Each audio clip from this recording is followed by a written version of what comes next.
好了吗？3、2、1。我是个大冤种，上辈子娶了城里媳妇陈芙蓉，人人羡慕。谁知她是让我当接盘侠。当初为了凑天价彩礼，家里小妹死了，大姐也自杀了，最后我家破人亡，在病床上一口老血喷出3厘米，当场归西。当我再次睁开眼，却发现竟然重生回到了1980年，这个我被当成接盘侠、家破人亡的起点。这一世，我赵国庆绝不会再走错一步。赵国庆发什么呆呢？赶紧的，彩礼拿来瞧瞧。前世就是这个恶毒女人。上辈子非要3转1响32条腿，为了凑钱，逼得大姐和小妹都意外身亡。等到老的时候，才发现孩子也不是自己的。这个恶毒女人，还有她那个女儿陈芙蓉，就是我家悲剧的导火索。很好，既然重来一次，我就陪你们好好玩玩。我可跟你说，我家养闺女不容易，她可是红星公社的播音员。你赵国庆就凭这一辆自行车想把我家芙蓉娶走，做梦去吧！刘婶儿，一辆自行车170块钱，这诚意还不够？啥？一辆破自行车就想打发我们？没3转1响32条腿，你想都别想。3转1响32条腿，刘婶儿，您这哪是嫁女儿，这分明是卖女儿。就算把我们家骨头渣子都榨出油来，也凑不齐这么多东西。谁卖女儿了？你少血口喷人，拿不出就给我滚！穷酸相，癞蛤蟆想吃天鹅肉，我呸！我不是拿不出，我是不想拿，因为你们家闺女不配。不配？谁不配？你一个泥腿子穷的叮当响，简直是癞蛤蟆想吃天鹅肉，我呸！放心，只要你们别后悔就成。咱们两家这事算黄了。告诉你闺女，别再死皮赖脸的找我。滚滚，有多远滚多远，不识抬举的东西！我家芙蓉离了你，立马就能找个比你强100倍的，你就打一辈子光棍吧！刘淑珍气得冲着我的背影大骂。我知道她还在做着用女儿换高彩礼的美梦，可她根本不知道，她女儿陈芙蓉的肚子里已经怀了个不知爹是谁的野种。别说等几年，就是几个月都等不了。这年头，未婚先孕的丑闻，足以让他这个播音员身败名裂。这一世，我不会再傻乎乎的跳下去当这个接盘侠了。我等着看，你们这出戏接下来该怎么唱。芙蓉，不好了，你赶紧回家看看去吧。你娘和赵国庆闹翻了，你的婚事黄了。什么？婶子，你说清楚，怎么会黄了？不是说好初8结婚，今天来送彩礼吗？还不是你妈，非要人家啥3转1响32条腿，把赵家小子给惹毛了，两人在院子里就呛起来了。赵国庆那小子也是个硬茬子，直接说不娶了。你娘正在家门口骂街呢。我妈，她真是疯了，这可怎么办啊？看来芙蓉这丫头还真就是看中了赵家小子长得俊俏了，这上杆子的想嫁呀。可惜她那个娘太能作妖了。我推着自行车刚一回家，妈妈刘珍芳立刻满怀期待地迎上来。国庆怎么样？结婚日子定稳了吧？没，婚事黄了。黄了？为啥呀？你这孩子，你想气死我吗？请帖都发出去了，初8亲戚朋友都要来，这新媳妇娶不来，咱们家脊梁骨都得被人戳断啊！国庆出啥事了？陈家临时加码，非要3转1响32条腿。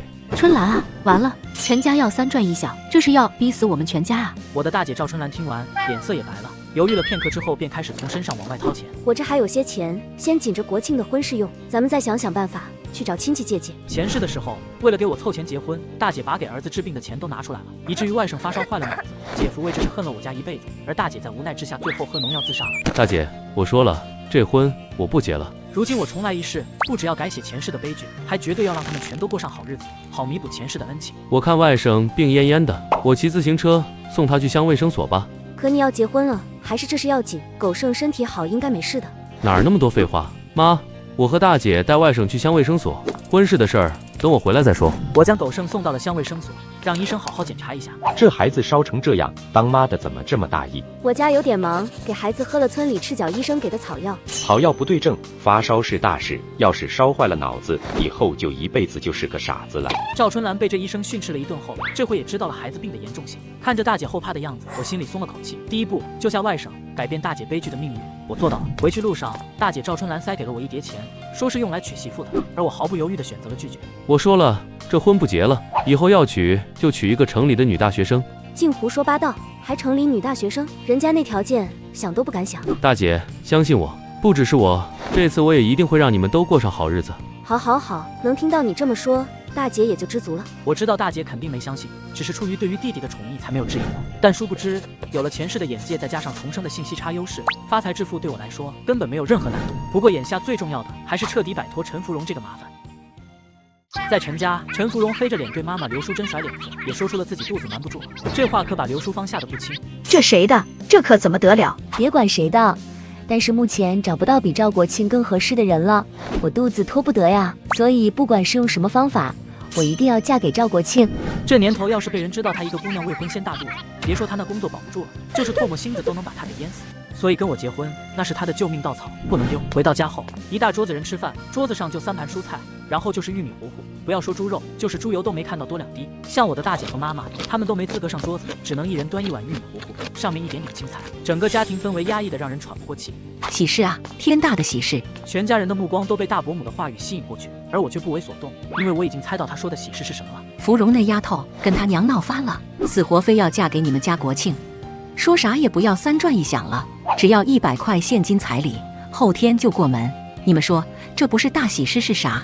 我就知道会是这样。之前我明明和刘淑芳说了，让他们家别后悔，让陈芙蓉别死皮赖脸的找我。难道他家听不懂人话吗？我就知道芙蓉是个好孩子，懂事啊，以后肯定是我们赵家的好媳妇。对，我就说嘛，1个月28.5块的工资呢。真芳，明天就让国庆去送彩礼，这媳妇儿必须赶紧娶进门。我看了一眼桌子上的人，妈妈是不知道陈芙蓉的真面目，一心想着给她娶个好媳妇，而奶奶却惦记上人家28块的工资，娶了她等于一棵摇钱树。听见没，混账东西！明天老老实实去送彩礼，这陈芙蓉必须进我赵家的门。我不会娶她的。你到底要干啥呀？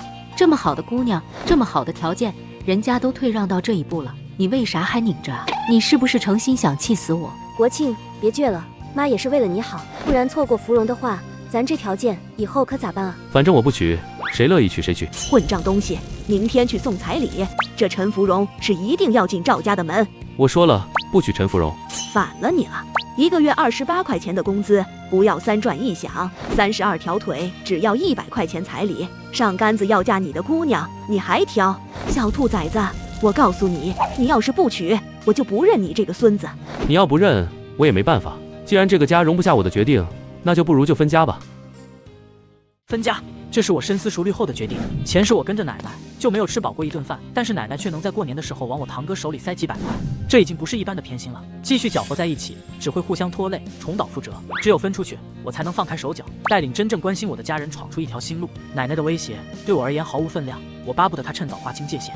爸妈姐，我的意思很清楚了，陈芙蓉我绝不娶。至于分家的事情，你们也做好准备吧。第2天清晨，我早就起来了。昨天我偷偷在山上安置了捕兽夹，我得赶早去看看，要是有好东西，可以趁机拿到乡镇上去卖掉。然而我刚出门就看到奶奶的房间里亮着灯，我往里面偷瞄了2眼，只见奶奶和大伯母正在吃鸡蛋。吃的时候都小点声，别被老2家的人给听见了。鸡蛋可是好东西，咱们自己偷偷吃就行了。听到奶奶说鸡蛋给我们吃也是浪费，我更是下定了决心。明明家里人还在喝玉米糊糊，可他们却偷偷吃鸡蛋，果然必须要分家，不然日子没法过了。前世为应酬，我陪客户打猎，学来了下夹子、变踪迹的本事，没想到在这里派上了用场。刚好这山里的野物习性，我比谁都清楚。来到山上，我去昨天下兽家的地方，人还没走近就听到动静。好家伙，还真上货了。我快走几步，很快发现那兽夹上夹着一只肥硕的兔子。这一晚上我运气不错，3只兔子，还有1只野鸡。在这个年代，这已经是非常丰富的收获了。开局不错，这第1桶金比预想中来的还快些。收拾好这些，我决定趁着村里人还没起来，把剩下2只兔子和野鸡打算送到公社那边去卖掉。我带着东西来到公社门口敲门，赵哥很快便开了门。怎么了？赵哥，我是赵庄的，弄了点山货，亲戚介绍来的，你看给个价钱吧。一番讨价还价后，2只兔子外加1只野鸡给了8块4毛钱，这让我很是满意。不过这还不是我的真实目的。山里偶尔能采到些稀罕菌子，像竹荪、羊肚菌，不知食堂收不收？要是收，价格怎么算？哦，你有门路，那东西可是招待贵客的好东西，真要有货，质量好，价格绝对让你满意。有赵哥这句话就行了，以后有货了，我肯定紧着你这里来。这才是我的真正目的。重生所带来的信息差让我很清楚，这些山珍在未来会多值钱，而现在它们只是稀罕物，这些将会成为我的下一桶金。回到家后，恰好和我那个贪吃懒做的大伯母撞见了。哟，国庆这一大早不见人影，该不会是拉下脸皮去给陈家送彩礼了吧？要我说，早该这样，瞎折腾啥？要是真肯去，还算有点救，就怕死要面子活受罪，出去瞎晃荡。在他们看来，我脱离他们的掌控出去一早上，要么是屈服，要么是无能狂怒。他们根本想象不到，我已经赚到了第1桶金。懒得理会他们的冷嘲热讽，直接将买回的20个白面馒头和10根油条放在桌上，香气四溢。同时将5斤肉骨头递给迎出来的妈妈刘珍芳。不是，我去买了2斤的猪骨头和一些早餐，让我妈煮点南瓜好过每顿吃玉米糊糊。国庆，这得花多少钱？你哪来的钱？妈，您就别管了，正经来路。以后咱家肉会有的，白面也会有的。这骨头熬汤，中午多放点南瓜，让大家吃顿实在的。小妹冬雪看着白面馒头直咽口水，大伯母和奶奶看着丰盛的早餐，表情惊疑不定。现金还剩8块多，更重要的是，我打通了赵哥这条线，明确了山货变现的路径，而这对我来说仅仅是开始。来到地里干活时，因为早上太忙，导致现在有些疲惫。旁边的朋友忍不住向我打趣：“国庆，你这无精打采的，咋的？跟人钻草垛子了吗？”我就是想钻草垛子，也得有人愿意才成呀。国庆长得帅，要不是你有娶媳妇了，这想跟你钻草垛子的姑娘一大堆。哎呦，快看，你媳妇来了！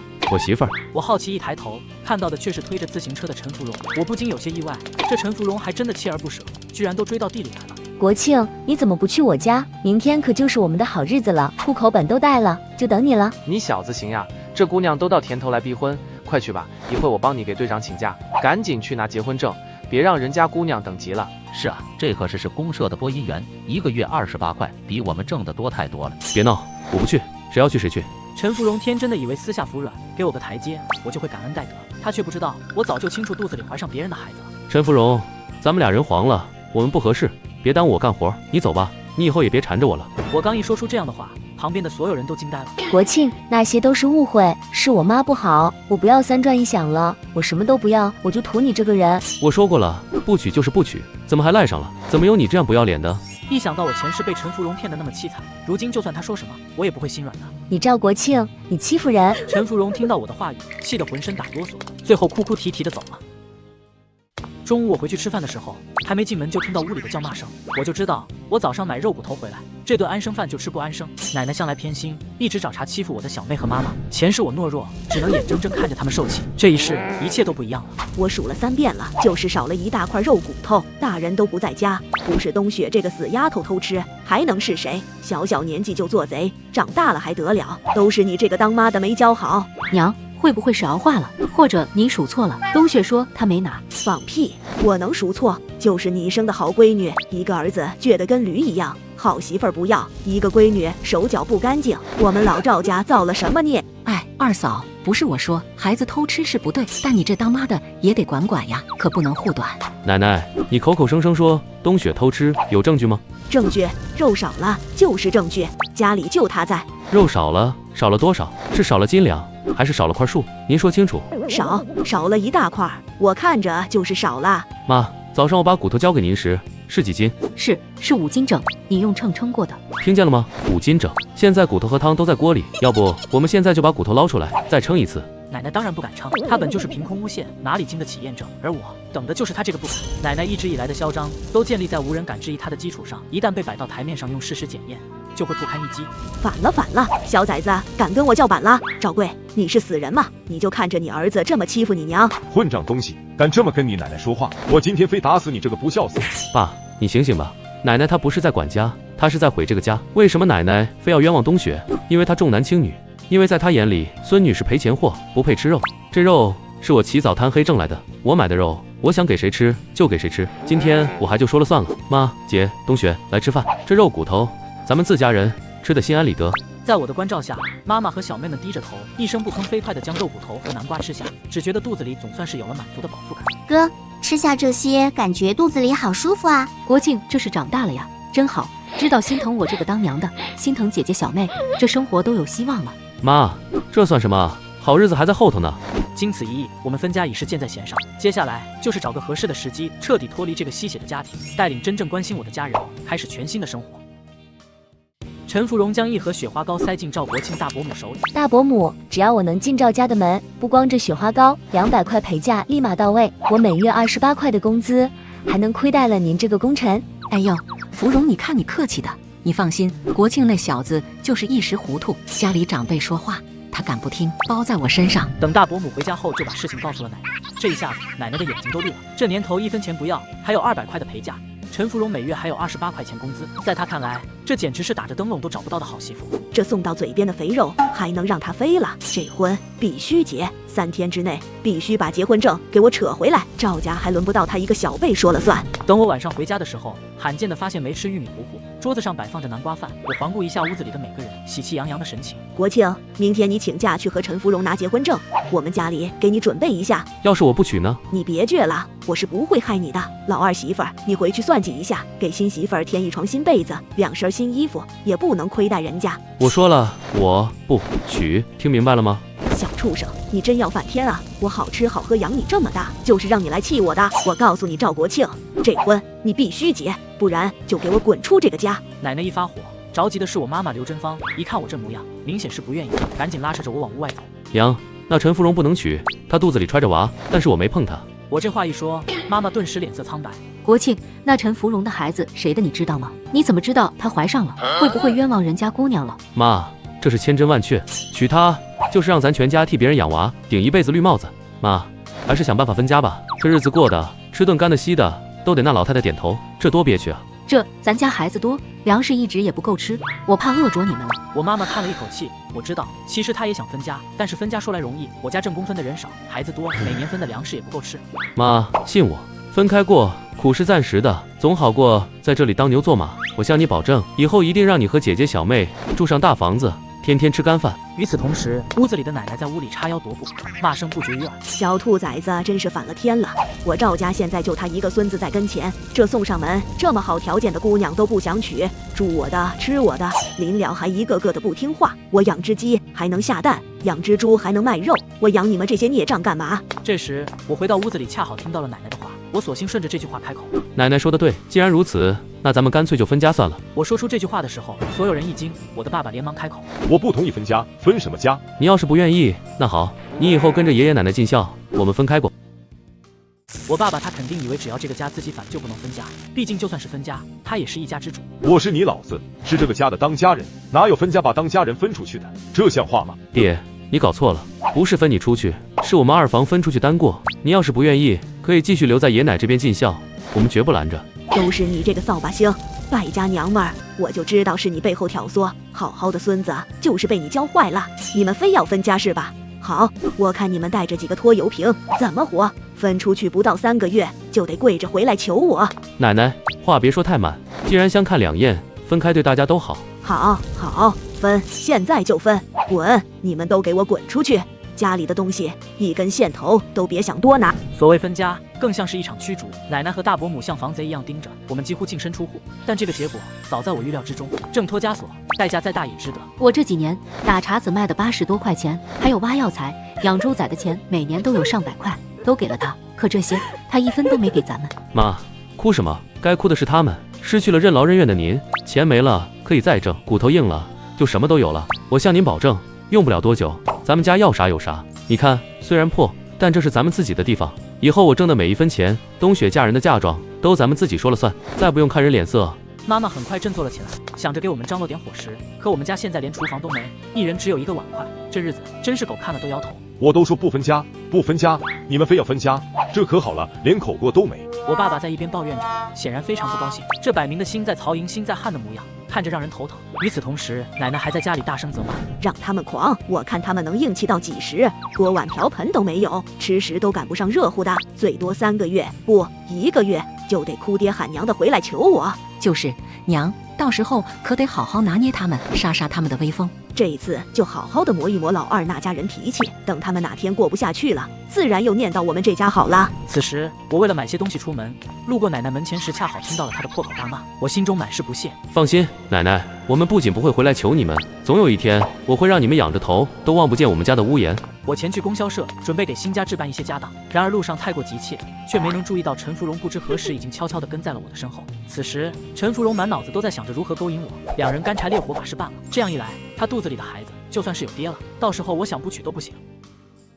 不过我还不清楚陈芙蓉心中究竟有着怎样龌龊的念头，只是想着赶紧买东西回家。此刻的我已经进了供销社，四处看待锅和锅铲、菜刀等物，将厨房的家当置办好后，又买了10斤大米、10斤面，把手里的钱和票据一下子花掉了大半，但我心里却异常踏实，这钱花在了我们自己家的刀刃上。同志，来斤猪肉，再来1斤肥肉炼油，另外那副猪下水我都要了。肥肉炼油炒菜香，猪下水便宜又解馋，日子要精打细算的过。但开火第一顿得有点荤腥，给妈妈和大姐他们沾沾油水，提提气。此时跟在后面偷窥的陈芙蓉脸上满是惊讶，这么多新家伙食，还有米面肉油。赵国庆这肯定是要办喜事，没错，他肯定是后悔了，想通了我的好，这是要把我风风光光娶进门。此时陈芙蓉看我这买东西的豪气劲，彻底沉浸在自己编织的美梦里。陈芙蓉是越想越美，眼看着我就要骑着自行车离开，她赶紧上前拦住。国庆，你别走，我找你有要紧事说。见到陈芙蓉拦在面前，我不由看了一下她的肚子。陈芙蓉这肚子此时一点都看不出来，还挺能装的。我当然知道陈芙蓉如此焦急的原因，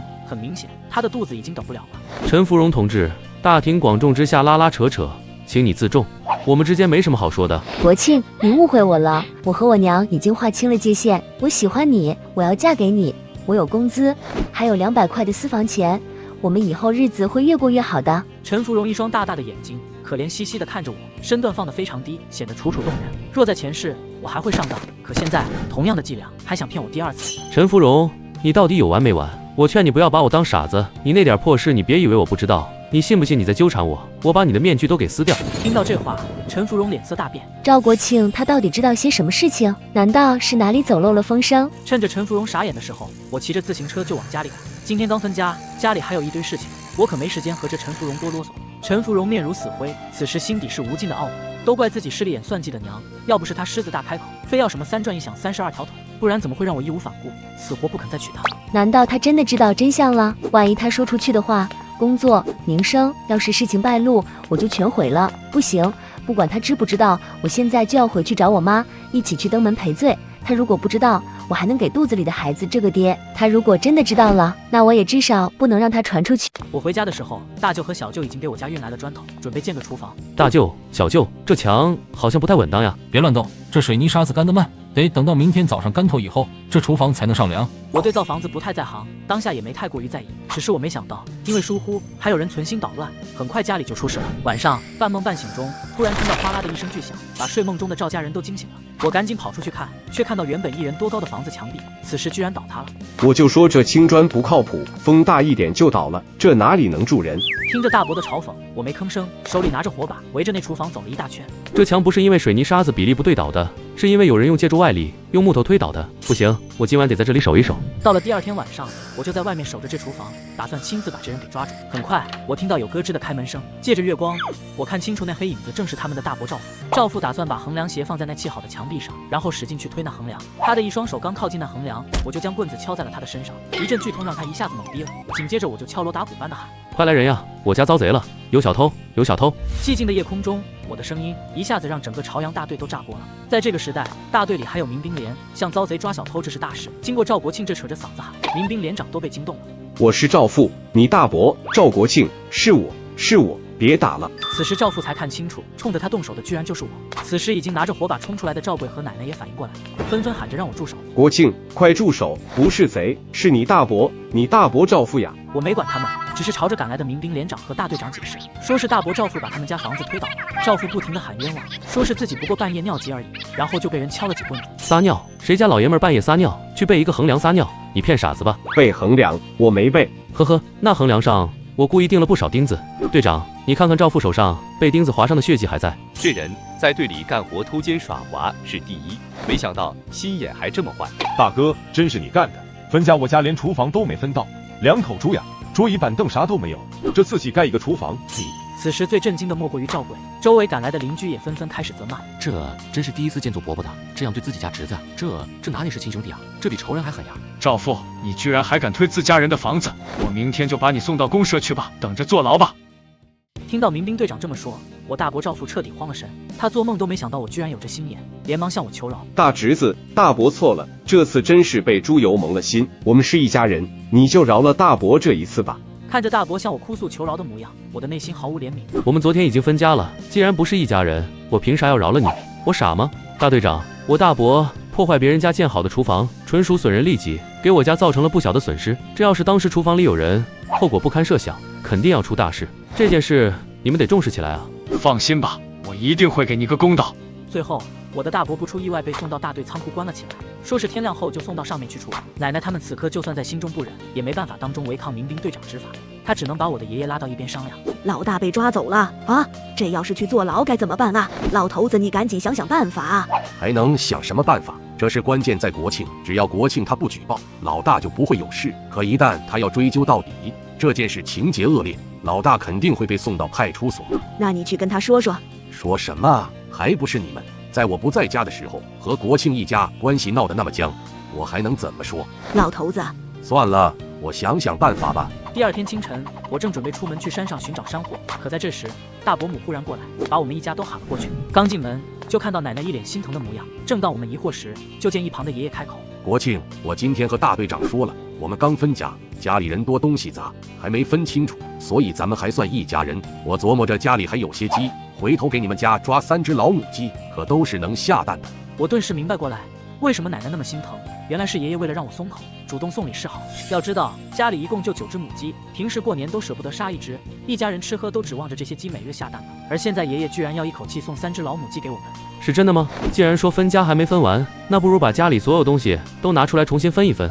那还有2头猪呢，也该分。听我说完，本就心疼的奶奶一下子就跳出来了，急忙反对：“不行，1头猪都不能给，大不了老大被关起来，最多也就几个月，可1头猪值不少钱呢。”见到奶奶如此贪图利益，为了1只母猪居然不惜的让自己最疼爱的大儿子去坐牢，我实在是不知该如何评价。和这种人在一起生活简直和遭罪没什么区别。幸好现在已经分家了，不只是我，屋里的其他人听到奶奶说出这样的话，也同样心情复杂。大伯母更是直接哭了出来。我可怜的男人，这要是大庆在家，他爹哪会被人这样欺负啊？爷爷见自己儿媳哭成这样，也心疼得不得了，但他这时候不能撕破脸，更不能听奶奶的。答应你也行，我们给你1头猪，但你得去大队说这是一家人闹了误会，把你大伯领回来，这事以后不准再重提。可以，3只老母鸡也得算上。还有，以后我家养鸡养猪，谁要是再敢动歪心思，到时候就算再送我几头猪，我也不会答应。行。见爷爷同意，我满意的点了点头。叫奶奶在分家时偏心，什么都不给我们。现在你们都要乖乖的把东西都吐出来。很快，两边就达成了协议，我让他们先把猪和老母鸡送过来。等到得手之后，我这才去了一趟大队，把病恹恹的大伯领了回来。我刚离开，气急败坏的爷爷奶奶就立即让大伯跪了下去。混账东西，给我好好反思一下。哎呀爹，我这不是想替家里出口气吗？谁能想到国庆那小子鸡贼得很，你们以后都别招惹他了，不然会吃苦头的。爷爷是个明事理的人，特意叮嘱了一遍大伯和奶奶他们，希望以后不要再闹事。可是很显然，他们此刻还是一副不服气的模样，根本没有听进去爷爷的话。此时的我懒得管爷爷奶奶家里的事情，如今利用这次机会，不仅出了一口恶气，还把之前丢的东西都找了回来。我自然打算和家人庆祝一下。我回到家，把之前买的肉骨头、猪肝和猪板油都拿了出来。妈，今天就用肉骨头炖点肉，再做一个猪肝汤，还有这猪板油也要赶紧炼猪油才行。虽然我们目前已经分家，但也依然住着原来的房子，所以和奶奶大伯他们一家还在同一个院子里。我妈这一在院子里炼猪油，奶奶大伯他们只觉得那香味直往鼻子里冲，馋得他们嘴里唾沫都要往下掉。这猪油猪肉的香味从我家的锅里开始往外飘散，先是弥漫了整个院子，然后又往隔壁窜。周围的邻居们闻到这猪肉香味，都会忍不住猛地深吸一口气。这肉的香味真要命呀！这要不是分家了，晚上我们也能吃一顿荤菜了。是呀，哪怕就是煮南瓜，放几滴猪油，那味道好的也会让人把舌头给吞下去。真是个败家子，这是把1年的猪肉一顿吃光。老二家娶了这样的败家娘们儿，真是倒了8辈子霉。这谁家在做猪肉吃，闻着味道，难道是国庆他家的？这时候就有猪肉吃，这日子过得就是美啊。是啊，没想到国庆他刚跟奶奶大伯一家分家，就立刻吃上了好东西，真让人羡慕。我奶奶本就嫉妒不已，而现在她见邻居们围在自家门口这么谈论，更是肺都要气炸了。在我们吃的满足之时，另外一边，陈芙蓉因为一直没有机会接近我实施计划，心里焦急的不行，最终只能默默回家。当她又一次失望而归时，看到妈妈刘淑珍手里还拿着一块布料比划着，说是要做新衣服，陈芙蓉顿时火不打一处来。一天到晚就知道买衣服，你能不能干点正经事？你这是吃炮仗了，一回到家里就骂老娘，我把你养大容易吗？我买几件衣服怎么了？轮得上你来指指点点？你个倒贴都没有人要的狗东西！我倒贴都没有人要，还不是你这个卖闺女的老东西！陈芙蓉一说到这里，眼泪就掉下来了。本来她算计得满满的，要把我拿下来，但正因为她娘实在是太贪婪，现在的我正眼都不看她一眼。此时陈芙蓉真的恨透了刘淑珍，也顾不得她就是自己的娘，对她是破口大骂。但现在光是发泄情绪已经没有意义了，陈芙蓉最终只能选择放弃。妈，现在赵国庆一点机会都不给我，咱还是赶紧找下家吧，要是没人接盘，我就完了。之后一段日子，我时不时都会去山上采竹荪菌，再晒干了拿到红星公社卖掉。兄弟，货不错，这是将近10块钱，你拿好。成，下回有货再送来。这天换了钱之后，我就去队上干活了。此时身旁的村民突然聊起有人要娶媳妇。你们知不知道咱们队上有人要娶新媳妇了？赵国庆，你肯定不知道吧？啥呀？谁要娶媳妇了？张建国家好像要娶媳妇了，他家正在收拾房子，他娘还去打棉花做被子，说是这月底或者下月初就要办婚事。赵国庆，你知不知道张建国要娶的是陈芙蓉？那陈芙蓉嫁人跟我有什么关系？我这副浑然不在意的模样，让许多原本想看热闹的村民都愣住了。他们都没想到，我居然还真没把这事放在心上。不过我也没想到张建国要娶陈芙蓉。算算日子，他要是动作稍微慢一点，下月初才娶媳妇的话，那陈芙蓉嫁过来估计不到2个月就要显怀。呵呵，新媳妇儿进门2个月就显怀，倒是想看看她到时候会找什么借口？难道说早产吗？就在我家准备吃晚饭的时候，准备娶陈芙蓉的张建国正在和陈芙蓉商量。我想风光娶你进门，虽然凑不齐3转1响32条腿，但是我也会尽量多准备些。我娘说了，3个月应该可以凑好了。3个月，我都说了，我看中的是你这个人。提出3转1响的是我妈，她是封建老思想，我们一切从简就好，这个月日子就不错。陈芙蓉装作羞答答的模样，说的话更是让张建国心花怒放。我真是幸运啊，不过我也不能委屈你，再简单也得准备一些家具，还有自行车什么的。不用的，其实我就想早点和你在一起。我也想，所以放心吧，我保证1个多月就把这事办好，迎娶你过门。听他这么说，陈芙蓉心底有些焦急，恨不得明天就嫁给他，这样肚子里的娃才能明年正数。就在陈芙蓉不知该如何是好之时，我在家吃完饭之后，便准备趁晚上上山安置一些捕兽夹，继续弄点猎物。就在我开始摆弄兽夹的时候，就听到有沙沙的声音传出来。谁？赵哥，是我。张建国看到我的时候，礼貌地打了个招呼。此时他手里还拿着一个蛇皮袋子。你这是干嘛了？大半夜的。赵哥，这不是缺钱呀。说起来，我也没想到赵哥居然真的愿意将陈芙蓉让给我。听他这么说，我也清楚了张建国为何见我这么亲热的原因。反正我提醒过你，你们结婚后哪天后悔了，你别怨我就好。我忽然注意到张建国手里的蛇皮袋子露出黑乎乎的一把猎枪，用脚踢了踢这个袋子。你疯了？怎么弄这玩意儿？张建国紧张的左右看看，凑近赵国庆耳边说：赵哥，这不缺钱吗？我想进山弄点野物。我的赵哥，你可千万别吭声。你别乱来，这抓住了要坐牢的，不值当。你听我的，你什么都不准备，只是说下月初结婚，这陈芙蓉都会欢天喜地的，说不定还会催你马上拿证。我看着这傻乎乎的张建国一阵无语。赵哥，你别糊弄我，哪个姑娘家不想彩礼多点？我听说当初你们就是因为他娘要3转1响。你傻呀？你赶紧回去，按照我说的做。陈芙蓉不同意，你再来骂我。要是同意，你多留个心眼，别傻乎乎的多问几个为什么。我话都说到这个份上了，就差没告诉张建国他要喜当爹了。而张建国本来想用猎枪进山偷偷的打猎，却被我撞破了，又被我说到了一番，这回也不好再进山了，只能趁着夜色赶紧离开。我在下完兽夹后也同样回去了。第2天，张建国的爹张军突然找过来，说是张建国持枪的事情被人撞破了。民兵把他扭送到了公社，说是要送到县城派出所。张军想让我帮着找一下我小舅，毕竟我小舅是部队的人，让他去县城里帮着看看能不能从宽处理。国庆，你可要帮帮建国啊，这孩子糊涂啊。这事我知道，建国这胆子也太大了，这要是真的被抓去坐牢，那是要影响他一辈子的。这孩子实在是色迷心窍了，我以后一定好好管管他。可现在国庆你得帮帮忙啊！现在国家的政策好，坦白从宽，抗拒从严。这个时候只要建国认错态度好，应该也没啥问题。张叔你别急，等我去问问我小舅。看到我答应走一趟，张军感激不尽，他还从家里抓来1只老母鸡和30个鸡蛋。我把这些东西都带上，高高兴兴的去看外婆。国庆，你怎么有空过来了？外婆，小舅在不在家？给你带了点鸡蛋和母鸡。这孩子就是孝顺，总惦记着外婆。国庆来了呀！正在我和外婆说话的时候，就听到小舅的声音传来，于是我便把张建国的事说了一遍。这张军还是见识少了，扛不住事。其实最多也就是批评教育，猎枪没收而已，没有特殊情况应该不会抓去坐牢，除非还有话没说。小舅的意思和我猜测的差不多，于是我表示回去和张军说一声，让他放宽心就好。张军在院子里来回踱步，见到赵国庆立刻迎上来。我走上前，和张军传达了一下我小舅的意思。国庆，你小舅真的这样说的吗？我这样等着我家娃能回来吗？我小舅说了，让你等一等就好了，别担心，咱们2家关系这么好，我还会骗你吗？听我这么一说，张军心底那块大石头终于落地了。多亏了你小舅，要不是你，我估摸着你小舅也不会帮忙。说完，他就掏出10块袁大头和50块钱，硬要送给我。在这个年代，10个袁大头和50块钱意味着什么不言而喻，这不禁令我有些受宠若惊。张哥，这事儿也不大，没必要这么客气，拿回去吧。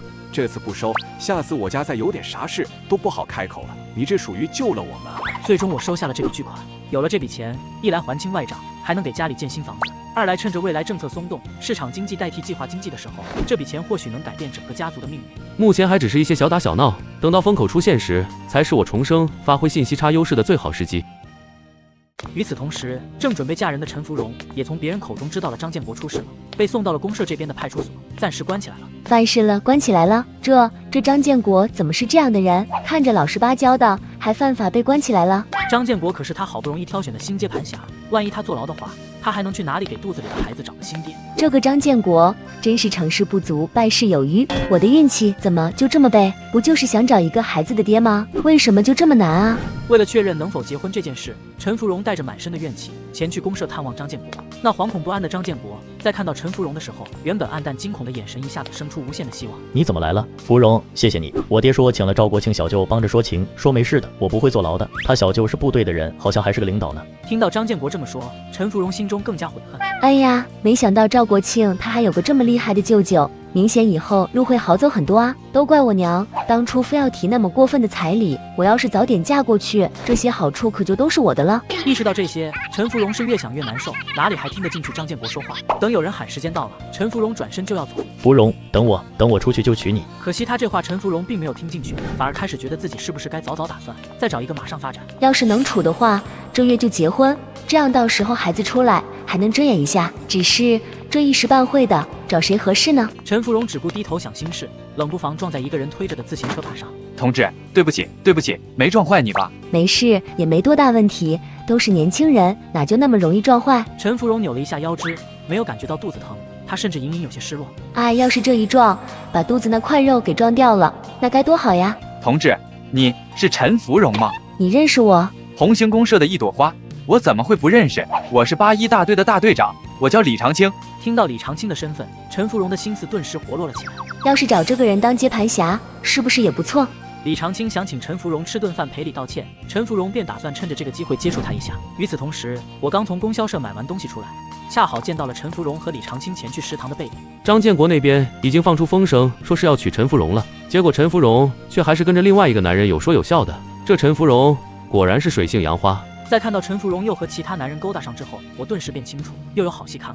或许等张建国出来之后，我可以再提醒他一下。如果真的能够捉奸，那么就可以让全村村民都能见到陈芙蓉这个女人的真面目，好报我前世的仇。过了2天，我把这些天积攒的竹荪菌送到赵哥那边去，打算卖掉这竹荪菌。下次晒干一点，你小子有点能耐，隔3差5就能送这么多货来，以后办事小心点，别被人发现了。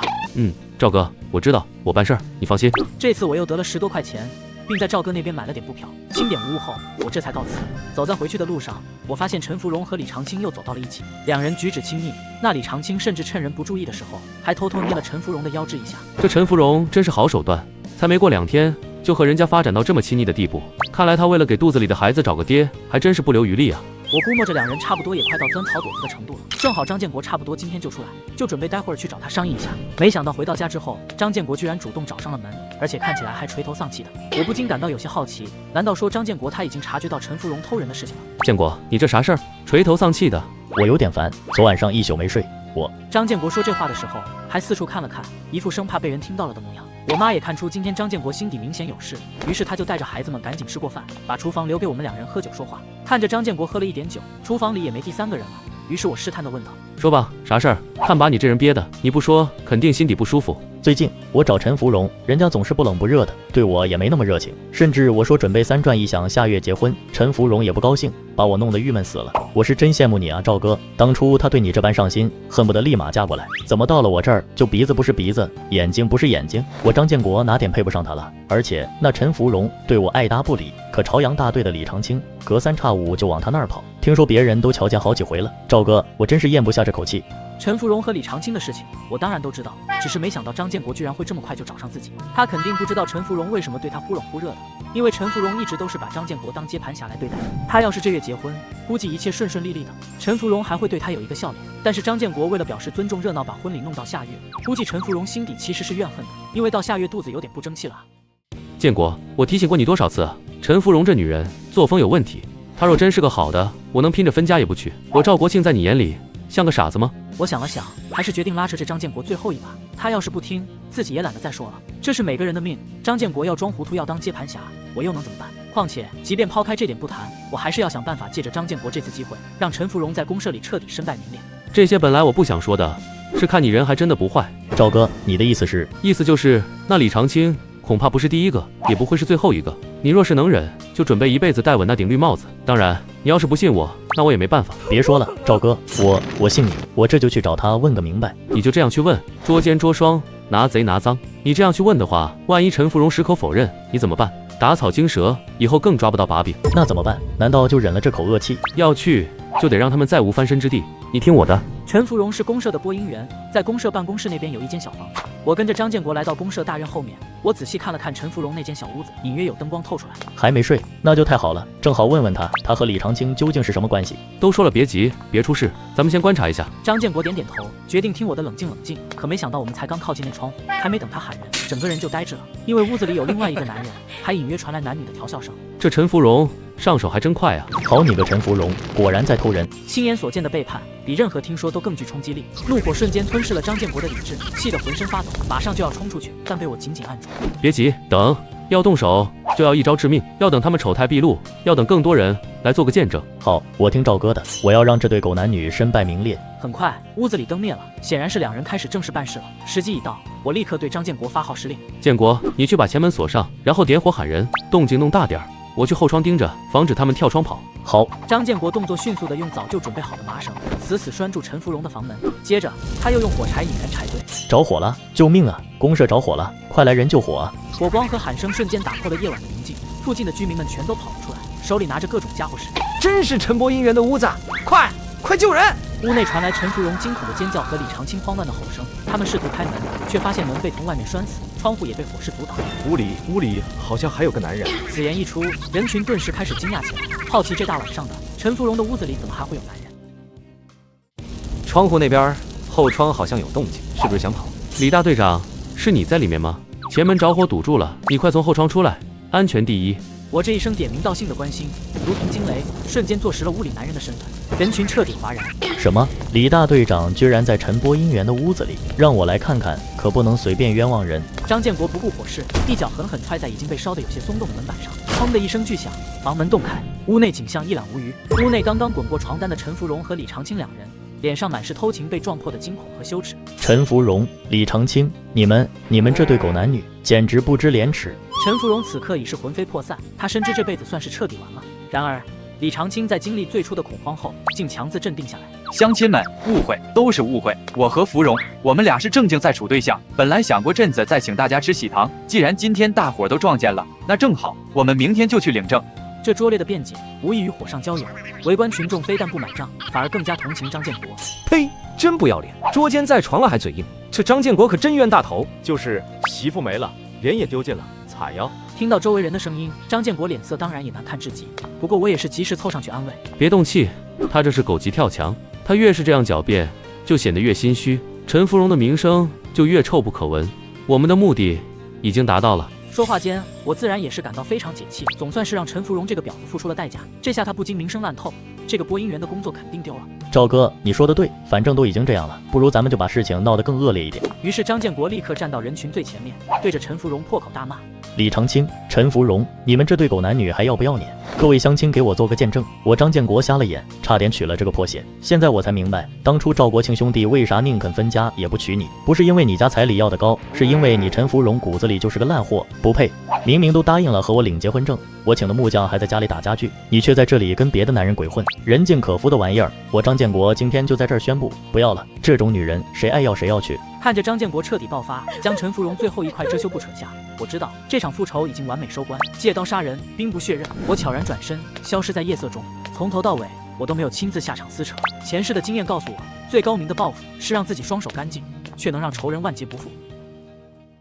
时间来到了第二天，当我在大队出工干活的时候，被周围的邻居拉住，说起了昨晚陈芙蓉的事情。我听到别人讲的绘声绘色，简直就像是亲眼看到的一样。哎呀，国庆，你没看见真可惜，那陈芙蓉一身白肉都被看光了。要我说，那张建国也是真倒霉，本来家具都打好，马上就领结婚证了，结果帽子被戴得这么高。要我说，还是国庆你有眼光，老早就看出这女人不是个好货色，躲得远远的。就是这种女人，谁娶谁倒霉。国庆，你这是逃过一劫啊！听着众人的议论，我心中一片清明。陈芙蓉这个名字，从今往后在红星公社将比茅坑里的石头还令人作呕。同时，我也暗自庆幸，幸好我一开始就很清醒，直接和陈芙蓉断了联系，没再和她掰扯些有的没的。若当初有一丝心软，或是纠缠不清，即便我昨晚成功捉了奸，肯定也会被村民们笑话不知道多少时间。现在这样最好，我双手干净，仇敌身败名裂，这才是复仇最美的姿态。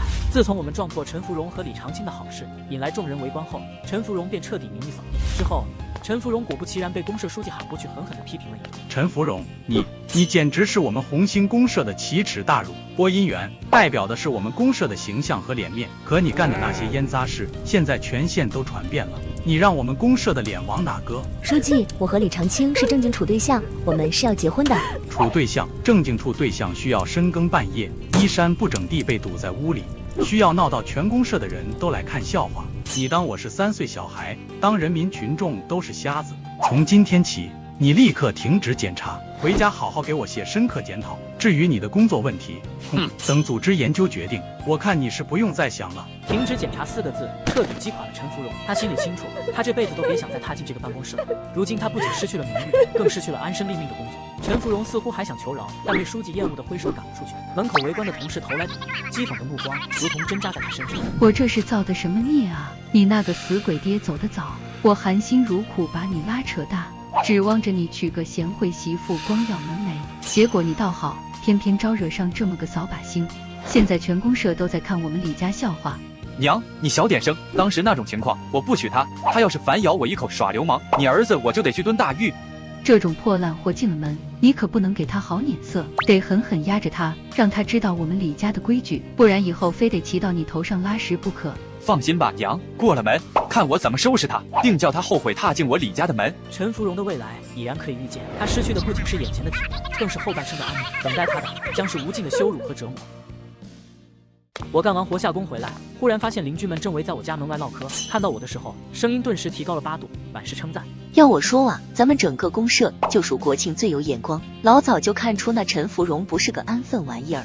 那是国庆这娃脑子清醒。那当然，不像那张建国，差点把个破鞋当宝贝娶回家。邻居们的嘲讽，令起初试图强迫我娶妻的爷爷奶奶们无地自容。哎，你们说当初是谁死活逼着国庆娶那个女人的？要不是国庆娃子骨头硬，拼着分家也要反抗。现在丢人现眼，被人戳脊梁骨的，可就是老赵家喽。这震天的议论，就是最响亮的耳光，一下下扇在他们的脸上。当初他们施加给我的压力有多大，如今反弹回来的羞辱就有多狠。这就叫天作孽犹可恕，自作孽不可活。陈芙蓉、爷奶，这苦果你们就慢慢长吧，我的好日子才刚刚开始。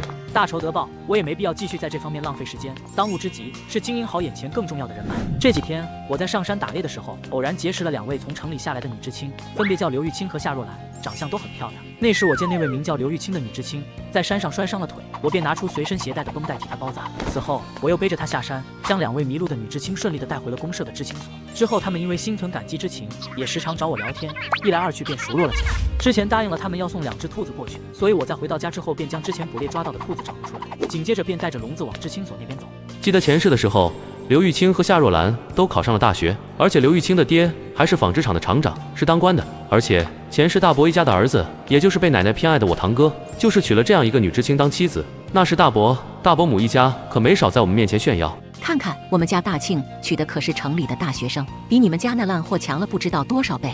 如今重来一世，我自然不可能放任大伯母他们那么在我面前叫嚣。刘玉清和夏若兰不论是颜值、性格还是家里条件都是上乘，就算不说能够有什么姻缘，若是只结下善缘，于公于私都大有裨益。刘知青、夏知青在吗？我赵国庆给你们送兔子来了。我下意识朝虚掩的门内望了一眼，想确定一下有没有人，谁知却看到了一个人影一闪而过，而且还光着身子。我顿时感觉有些尴尬，也没顾得上看到底是谁，转身就走。我把兔子放在门口之后，就飞也似的逃走了。第2天傍晚，我准备进山的时候，出门却看到刘玉清和夏若兰居然来了。国庆，谢谢你送的兔子，太可爱了。是啊，国庆同志，这是我们的一点心意，你可一定要收下。哎呦，这怎么行？那2只小野兔哪只当你们送2只鸡啊？使不得使不得。玉清、若兰，你们这里也太重了，看把我妈给吓的。这样，妈，我回头再逮2只兔子，给他们凑成2对儿，正好养着做个伴儿。2只鸡换4只兔，这下咱们可不亏心了。我妈这才点头，而刘玉清和夏若兰2位知青也更加开心了。好呀好呀，4个兔子养起来也方便。谢谢你了，那我们就是占便宜了。没事儿，咱们关系不差，没必要算计那么清楚。对了，今天2位知青在我家吃晚饭吧。哎，这好这好。那个2位姑娘，今天说啥也得在家吃了晚饭再走。得到了2只老母鸡，我妈不知道有多高兴。而2位知青见到既然是我主动提议，而且我妈也这么热情，也是顺势选择了留下。这顿饭吃的宾主尽欢，妈妈是真高兴，而我也在这轻松的氛围里暂时忘却了之前的糟心事。2位女知青的知书达理和明媚活泼，像一缕清风吹进了我这个刚刚分家的简陋小屋。饭后，刘玉清和夏若兰抢着帮忙收拾了碗筷，然后才告辞离开。而我妈在收拾桌子时，在一个碗底赫然发现了折叠好的粮票。国庆啊，你看这2位姑娘，人长得俊，心眼更是实诚，真是好姑娘啊！我看着那粮票，心中也是一暖，对2位知青的好感又添几分。若兰，你发现没？赵国庆他妈妈人真好，特别朴实热情，而且赵国庆他自己办事稳妥，说话也在理，跟一般的农村小伙子不太一样。是呀是呀，看来有人观察得很仔细嘛，是不是想着将来要是真有这么个通情达理的婆婆，婆媳关系肯定不用愁了？哎呀，你胡说什么呢？我就是觉得她这人不错，将来谁嫁给她肯定享福。是，就是不知道那个有福气的姑娘会不会是姓刘呢？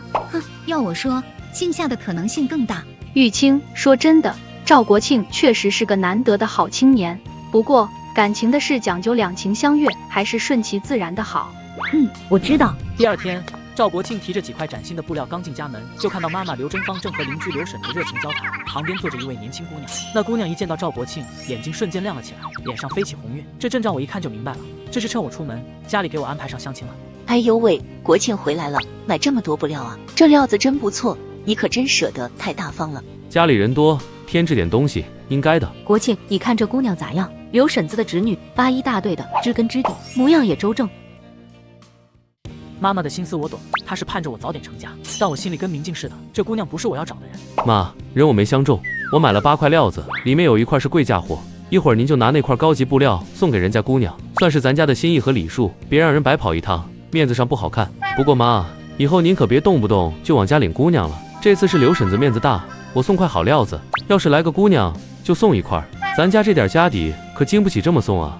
我本是玩笑话，妈妈却听进了心里。她想到这是摆脱陈芙蓉后第一次有人上门说亲，心里既感激又重视，一咬牙，真把那块高级布料包好，硬塞给了姑娘。没想到这一送，却送出了意想不到的效果。听说了吗？老赵家那国庆相亲没成，还送给姑娘1块高级布料，这手笔真阔气。这说明啥？说明人家老赵家厚道，赵国庆这小伙子办事讲究，这样的人家，这样的后生，谁不想嫁？赵国庆相亲不成反送高级布料的消息像长翅膀，瞬间传遍了8一和朝阳2个大队。这无心之举反倒给我赚足了口碑。若兰，你听说村里传的事了吗？赵国庆他家今天有姑娘去相亲了。听说了，不是没成吗？还送了块布料。就是没成才，更说明问题啊！你看赵国庆人能干，脑子活，现在分家了，自己立门户，办事还这么大气周到，这条件，这为人，提亲的媒人还不得把他家门槛踏破了？我要是再这么不声不响的，到时候怕是连边都挨不上了。你呀，就是瞎着急。赵国庆要真是那种见一个爱一个的，反倒不值当你这样。他现在这么做，正说明他有主见，不将就，这是好事。那你说我该怎么办吗？首先，你得让他感觉到你的好，让他喜欢你这个人，而不是你上赶着去倒贴。你可千万别学那个陈芙蓉，用些上不得台面的手段，结果怎么样？身败名裂。女孩子矜持点，把自身优点展现出来，比什么都强。刘玉清听着好友的话，若有所思，心中的焦虑稍稍平复，但一股想要主动争取的念头却更加清晰了起来。当天晚上，刘玉清带着夏若兰再次来到我家，送了点米面，并顺势留下来吃饭。吃完晚饭，我妈见外面天黑了，便开口：国庆，外面天都黑了，你送刘知青他们。好呀，婶子，那就麻烦国庆哥了。回去的路上，夏若兰不知为什么拿过我的手电筒，走在了最前面，而我和刘玉清走在了后面。国庆，你扶一下我，我脚有点疼，怕是扭伤了。扭伤了？要不我把若兰喊过来，用手电筒看看伤势吧。我担心刘玉清的伤势，想要立刻把前面的夏若兰喊过来，可是我刚张开嘴，就感觉有一只手捂住了嘴巴，紧接着还有一个柔软温热的身体靠近过来。此刻刘玉清为了捂住我的嘴巴，有些用力过猛了，整个人几乎扑倒在我的身上，让我瞬间吓了一跳。刘知青，可我话还没说完，便被刘玉清紧紧捂住嘴巴，只剩下呜呜的声音。走在前面的夏若兰听到，一下子停住了脚步。这是什么声音？难不成刘玉清这就和赵国庆亲上了？他胆子也太大了，前些天还说要一起考上大学，这才多久，怎么就主动成这样？见到赵国庆就走不动，甚至主动扑上去了，这简直……一时间，夏若兰的心底乱糟糟的。此时此刻，我也同样担心会有人来，因为此时的刘玉清几乎整个人都贴在我身上，在我耳边亲我。国庆，我脚扭伤了，要不你背着我好不好呀？好，那我背你吧。当我背起刘玉清的时候，只觉少女的身体烫得厉害，烫得我口干舌燥。于是我连忙加快脚步，背着她就往前走。与此同时，趴在后背上的刘玉清整个人也晕乎乎的，浑身就像是煮红的虾子。原来跟男人靠近后就是这种感觉吗？我的脚步越走越快，因为实在是感觉太热了，偏偏还有一处特别柔软的地方，随着我背人的动作一次次抖动着，那种酸爽让我不知道说什么才好。将刘玉清背到知青所之后，我也不知道该说什么，随便客套了几句便离开了。可哪怕我离开了，刘玉清还一直痴痴地看着我离去的方向。人已经走远了，我说你胆子怎么这么大？我今天要是不大胆一点，我们恐怕再无交集机会了。我说不定今年就要离开这里了。我爸说，要是考不上大学，就回城上班。若兰，你不知道，国庆不仅长得那么帅，而且手臂上都是结实的肌肉，我一靠近他，整个人就晕了。我不想回城了，怎么办呀？玉清，你想什么呢？我看你真是疯了。若兰，我也觉得今天疯了。我发现我越来越喜欢他，你说我咋办呀？既然你都已经这样了，那我还能说什么？不如就尝试一下表白吧。表白？不过玉清，你要答应我，和我一起上大学这件事，你无论如何都不能改变心意，所以这一点你必须要和他说清楚。好，我明白了。回到家之后，我本打算早点睡觉，却听到我妈把我招呼了过去。国庆，妈想跟你商量个事，这眼看就端午节了，我琢磨着回你外婆家一趟，你看带点啥礼合适？妈，我的钱就是你的钱，你看中什么直接买，不用问我。见妈妈欣慰地笑了，我便准备回去睡觉。可是，一想起妈妈刚才提到的端午节，心头猛地一紧，一段前世的记忆浮现出来。记得在今年端午节的时候，刘玉清的朋友夏若兰在知青所意外受伤，导致腿骨折了。后续哪怕她考上大学时，腿脚依然不变。这一事既是朋友，我绝不能袖手旁观。可具体细节我完全不知，贸然去说，他们定然不信，反而显得古怪。有了，不如想办法让他们端午期间回城，避开这个时间点最稳妥。一想到此，我起来穿上衣服就往外走，不一会就到了知青所，正好看到有2个人在说话。定睛一看，发现一个是刘玉清，而另一个正是公社里风评不佳、曾纠缠过女知青的王卫东。王卫东，我明确告诉过你，我端午节要回城，不需要你同行，请你离开。这王卫东总是在刘玉清面前晃悠，弄得他十分反感。可偏偏这王卫东每次都是以工作名义关心他，甚至也没主动的表白或者干点更过激的事情，弄得刘玉清想拒绝他都不知道咋说了。这不端午节队里都要放假了，我也要回城，咱们收入多好，我是男同志，也能帮你拿点东西，是不是？你说你是不是跟那个赵国庆不清不白的？你要带他回城吗？王卫东眼馋刘玉清许久，可奈何刘玉清对他不冷不热，但他发现刘玉清对我的态度却是格外不一样。一想到这里，王卫东只觉得一股子怒气就冲上脑门了。于是王卫东试图将刘玉清往更黑暗的角落里推搡，刘玉清吓得花容失色。王卫东，你想干嘛？你不要靠近我，我警告你，再靠近我，我就喊人了。王卫东见刘玉清无比的慌乱，反而更加兴奋，伸手就去摸刘玉清的头发，恨不得此时一下子就扑到刘玉清的身上。就在这千钧一发之际，我从树后猛地冲出，故意用脚踢响了路边的碎石，弄出动静，朝着知青所和附近村民家的方向高声呼喊：抓流氓啊！有人在知青所外面耍流氓，快来人啊！听到我的叫喊，做贼心虚的王卫东吓得魂飞魄散，连滚带爬的仓皇逃窜，瞬间消失在黑暗中。刘玉清后背靠着墙壁，心砰砰直跳。等到他缓过神的时候，才发现我已经站在了他面前。此时的刘玉清才恍然大悟，是我救了他。劫后余生的恐惧退去，取而代之的是无尽的委屈和后怕。刘玉清抬起头，看着我沉稳可靠的样子，鼻尖一酸，也顾不得矜持，猛地扑进我怀里，小声的啜泣起来。谢谢你，国庆，我真的没想到王卫东他敢这样。别怕，没事了，明天我陪你去大队部，把这事儿告诉张队长，我替你作证。不，这事还是不要声张了，被人知道这事对我名声不好。看着刘玉清眼中的恐惧和坚持，我也不再勉强，但心底已给王卫东判了死刑。这种欺辱女性的败类，绝不能轻易放过。我跟着刘玉清进屋后，他才发现夏若兰不在，只有刘玉清一个人。对了，你这么晚来找我，是有什么事吗？我后天就回城过节了，他这么晚特意来找我，是不是？听说好多人都给他介绍对象，他都看不上，还说要娶城里的女大学生。我虽然是城里姑娘，可还不是大学生，是不是只要我考上大学，国庆他就会喜欢上我了？想到这里，刘玉清心就砰砰直跳，不禁忍着羞涩开口：“国庆，我其实也想考大学的，我会很努力，很努力。可是万一，我是说万一我考不上的话怎么办？”我看着他绯红的脸颊和闪烁的眼神，先是一愣，随即恍然，原来刘玉清是害怕自己考不上大学啊。没有万一，你一定能考上，我相信你。听着我异常肯定的语气，刘玉清的心一下子就飘起来了，有种异常兴奋的感觉。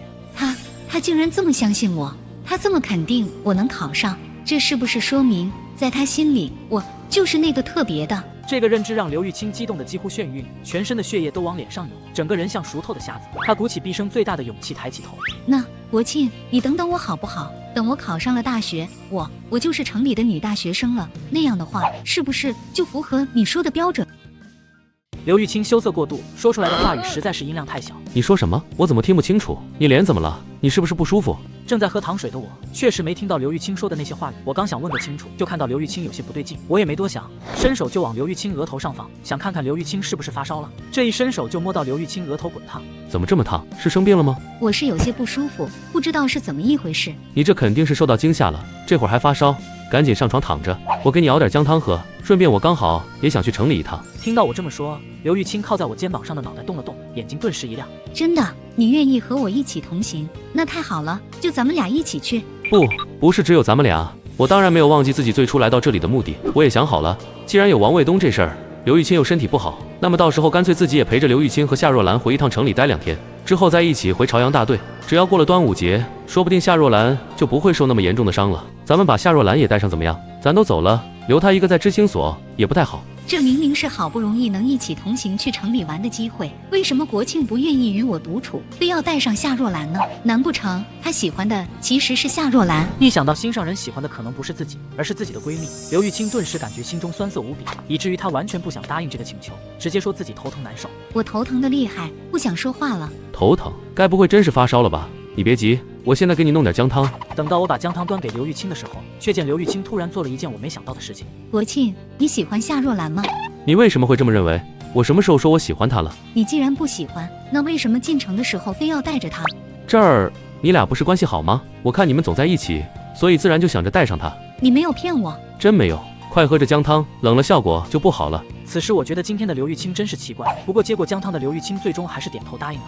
好，端午节那天，你和我还有若兰一起进城，我爹会在厂里安排住处，我们在城里玩2天再回来。听到刘玉清的安排，我心底一颗大石头落了地。只要刘玉清答应了，这事就算成了。至于夏若兰能不能逃过这一劫，那就看命了。对了，那个试图对你耍流氓的王卫东，我不会让他有好下场的，你耐心等着就好。我想着再度安慰刘玉清，可话音刚落，就听到门外的夏若兰惊讶地喊了一句：“谁不会有好下场？”原来夏若兰从公社回来了。我本来想着和夏若兰打个招呼，可刘玉清虽然听到我之前说对夏若兰没意思，却还是忍不住心生担忧，完全不给我和夏若兰聊天的机会，直接推着我往外走。玉清，现在已经很晚了，而且外面还在刮大风，我怕待会儿下大雨，你还是先回去吧。见刘玉清都这么说了，我也不好再说些什么，选择了告辞。今天这是怎么了？以前见你总是嫌和国庆相处的时间不够，这次怎么把人家往出推啊？没什么，现在这么晚了，咱们还是赶紧睡吧。说着，刘玉清就往屋里走。走了一会儿，他似乎想起了什么，转过头继续说：“对了，你什么时候这样直呼他名字了？叫得这么亲昵，影响不太好吧？”我说：“你什么时候连好闺蜜的醋也吃了？之前不是还开玩笑说国庆未来的女朋友也有可能姓夏吗？”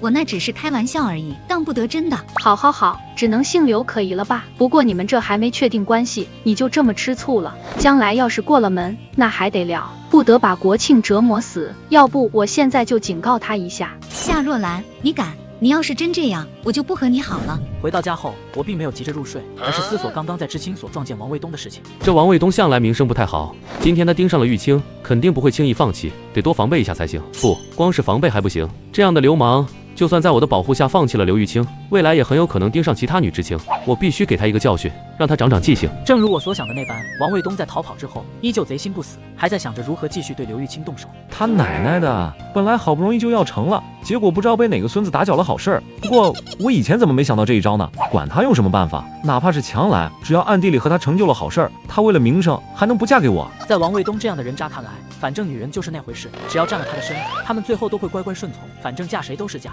他自己又不差。不过最近刘玉清和那个叫赵国庆的崽种走得太近了啊！一想到这点，王卫东顿时更加生气，心中满是嫉妒的怒火。那赵国庆长得帅也就算了，还那么强壮，肌肉看着都吓人。要是被他逮住，我还不得被揍死啊？得想办法把他支开才行，不然我可没办法对刘玉清下手。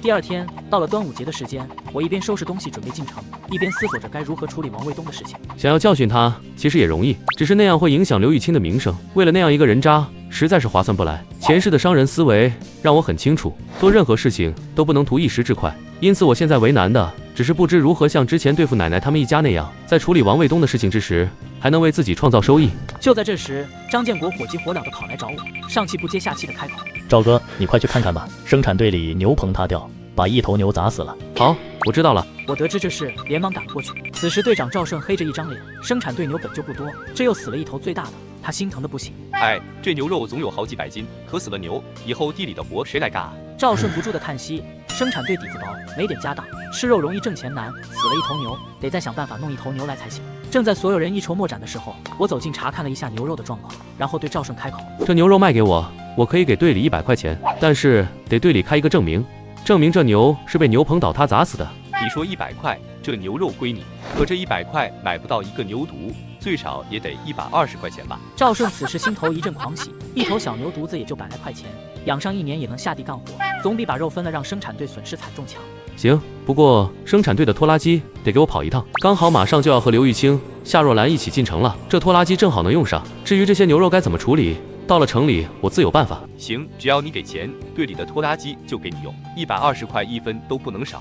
我们要用这钱买小牛犊的。赵顺也有些担心，这大热天的肉最多2-3天就会坏掉，所以他生怕我反悔，急忙敲定，还要求一手交钱，一手开证明送拖拉机。我满口答应回家取钱，没料到我前脚刚走，后脚花120块钱买死牛的事情就一下子传开了。呵呵，我说吧，你这儿子就是个灾星败家子，早晚会让你家连玉米糊糊都喝不上，这是报应。不听老人言，吃亏在眼前，让这小崽子吃点苦头，就知道当初跟着我们多享福了。刘真芳赶忙往外跑，要去找我，他根本不想让我白花钱买下这牛肉。可惜等他找到我时，却发现已经来不及了。我已经坐在拖拉机上，将牛肉用箩筐装好，身边还有刘玉清、夏若兰以及来当帮手的张建国。你这孩子，你想气死我呀？这么热的天，这肉会坏的，120块钱不就打水漂了吗？刘真芳的话还没说完，就看到我塞给他一大块牛排骨。妈，别担心，你先拿回去炖上，给家里人吃。这肉我自有办法处理。紧接着拖拉机就发动了，轰隆隆的向前开去。刘真芳急得跳脚也没办法，一想到100多块钱，还有这大热天弄来的一堆肉，他就忍不住深深犯愁。国庆这孩子，哎，这些肉肯定全都砸手里了。进城之后，我们并没有朝着集市的方向开车，而是直奔刘玉清他家的麻纺厂去。国庆，你这是要把牛肉带到我爸厂子的家属院卖吗？你真聪明，而且按咱们的关系，我肯定优惠卖。待会儿你就帮忙美言几句吧。听到我有事求自己，刘玉清非但不恼，反而兴高采烈的。毕竟这么长时间以来，一直都是他拜托我帮忙，我开口求他还是第一次。没问题。没多久，我们便到了麻纺厂家属院的门口。刚要进门，我就看到那家属院的保安大叔对我们一脸戒备，不让我们在门口停拖拉机。王伯伯，是我呀。当保安看到刘厂长的闺女刘玉清也在车上时，脸色瞬间就变了。哎呀，是玉清回来了，快进来，快进来！这些人是乡下朝阳大队的，都是我的好朋友。国庆，待会儿你就看我的。刚进院子，还没等我开口，急着在我面前表现的刘玉清就找来了自己爸爸刘开云和食堂的后勤科长。李科长，咱们厂里工人多，刚好今天过端午节，食堂买点新鲜牛肉给大家伙打打牙祭，这肉又不要票又便宜，多好呀！刘玉清从小就是在麻纺厂大院子长大，这里谁管哪方面的事情，他一清二楚。加上他爸是厂长，他这一开口，人家自然不看僧面看佛面，不会一口拒绝。刘厂长、李科长，我们是朝阳大队的，队里的牛被雨淋，他的牛棚意外砸死了，队里活重，牛没了，影响春耕，不把这些牛肉换成钱买新牛犊，秋收可就麻烦了。对呀，爸，朝阳大队的人对我可好了，那边老百姓都特别实在，你和李科长就帮帮忙吧。刘开云看了看女儿，又看了看那一车质量不错的牛肉，笑着和后勤科长交换了一个眼神。刘厂长，我看这点肉咱们食堂可以买下来，一来算是支援农村建设，帮帮农民兄弟；二来这大过节的，给工人们改善伙食，大家干活也更有劲头，不是？行，老李，就按照你说的办。小赵同志也不容易，价格上公道点。就这样，几百斤牛肉一下子全被食堂消化。负责来帮忙的张建国羡慕不已，我这操作让他想都不敢想。嘿嘿，赵哥，这1块多钱一斤，还有这些骨头下水也算钱，这一下子就是500多块钱啊！不敢想呀，这一笔就赚了普通人家好几年都挣不到的钱。我从一开始就说了，我知道该怎么办。这次刘厂长和后勤部长帮了咱们不少忙，咱们待会儿给他们送点村里的山货，之前让你买的几盒好烟和山货放在一起。好嘞。本来只是想着让刘玉清把夏若兰带到城里，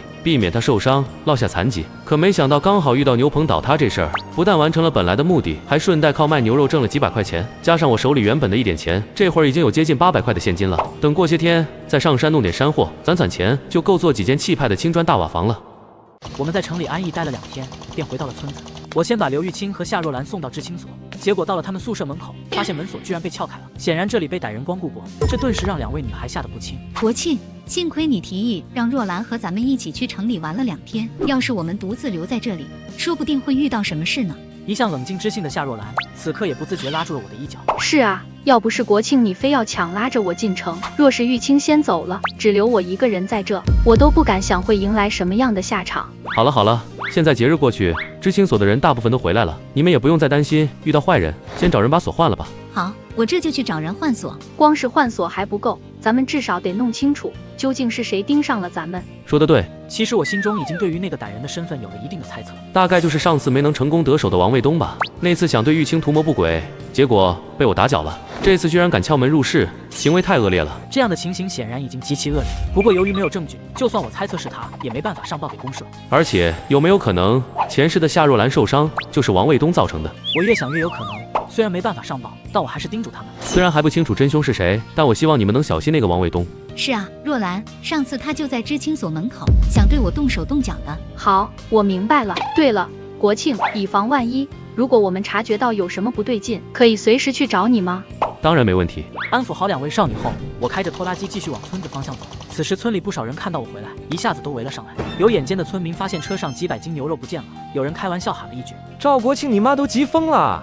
天儿这么热啊，你那几百斤牛肉都扔了吗？是不是坏了？不能吃了？”才区2天时间，要处理几百斤牛肉，有些人没见识，实在想不出来，这么热的天，那么多牛肉除了变质扔掉，还能弄到哪里去？扔？你们懂啥？赵哥发财了，一下子赚了500-600块，你们多少年都赚不到，被赵哥1天就赚到了，那是赵哥有本事，换1个人都不行。这话一出，所有人眼睛里都露出又疑惑又羡慕的表情，一个个无比好奇地向张建国打听到底是怎么一回事。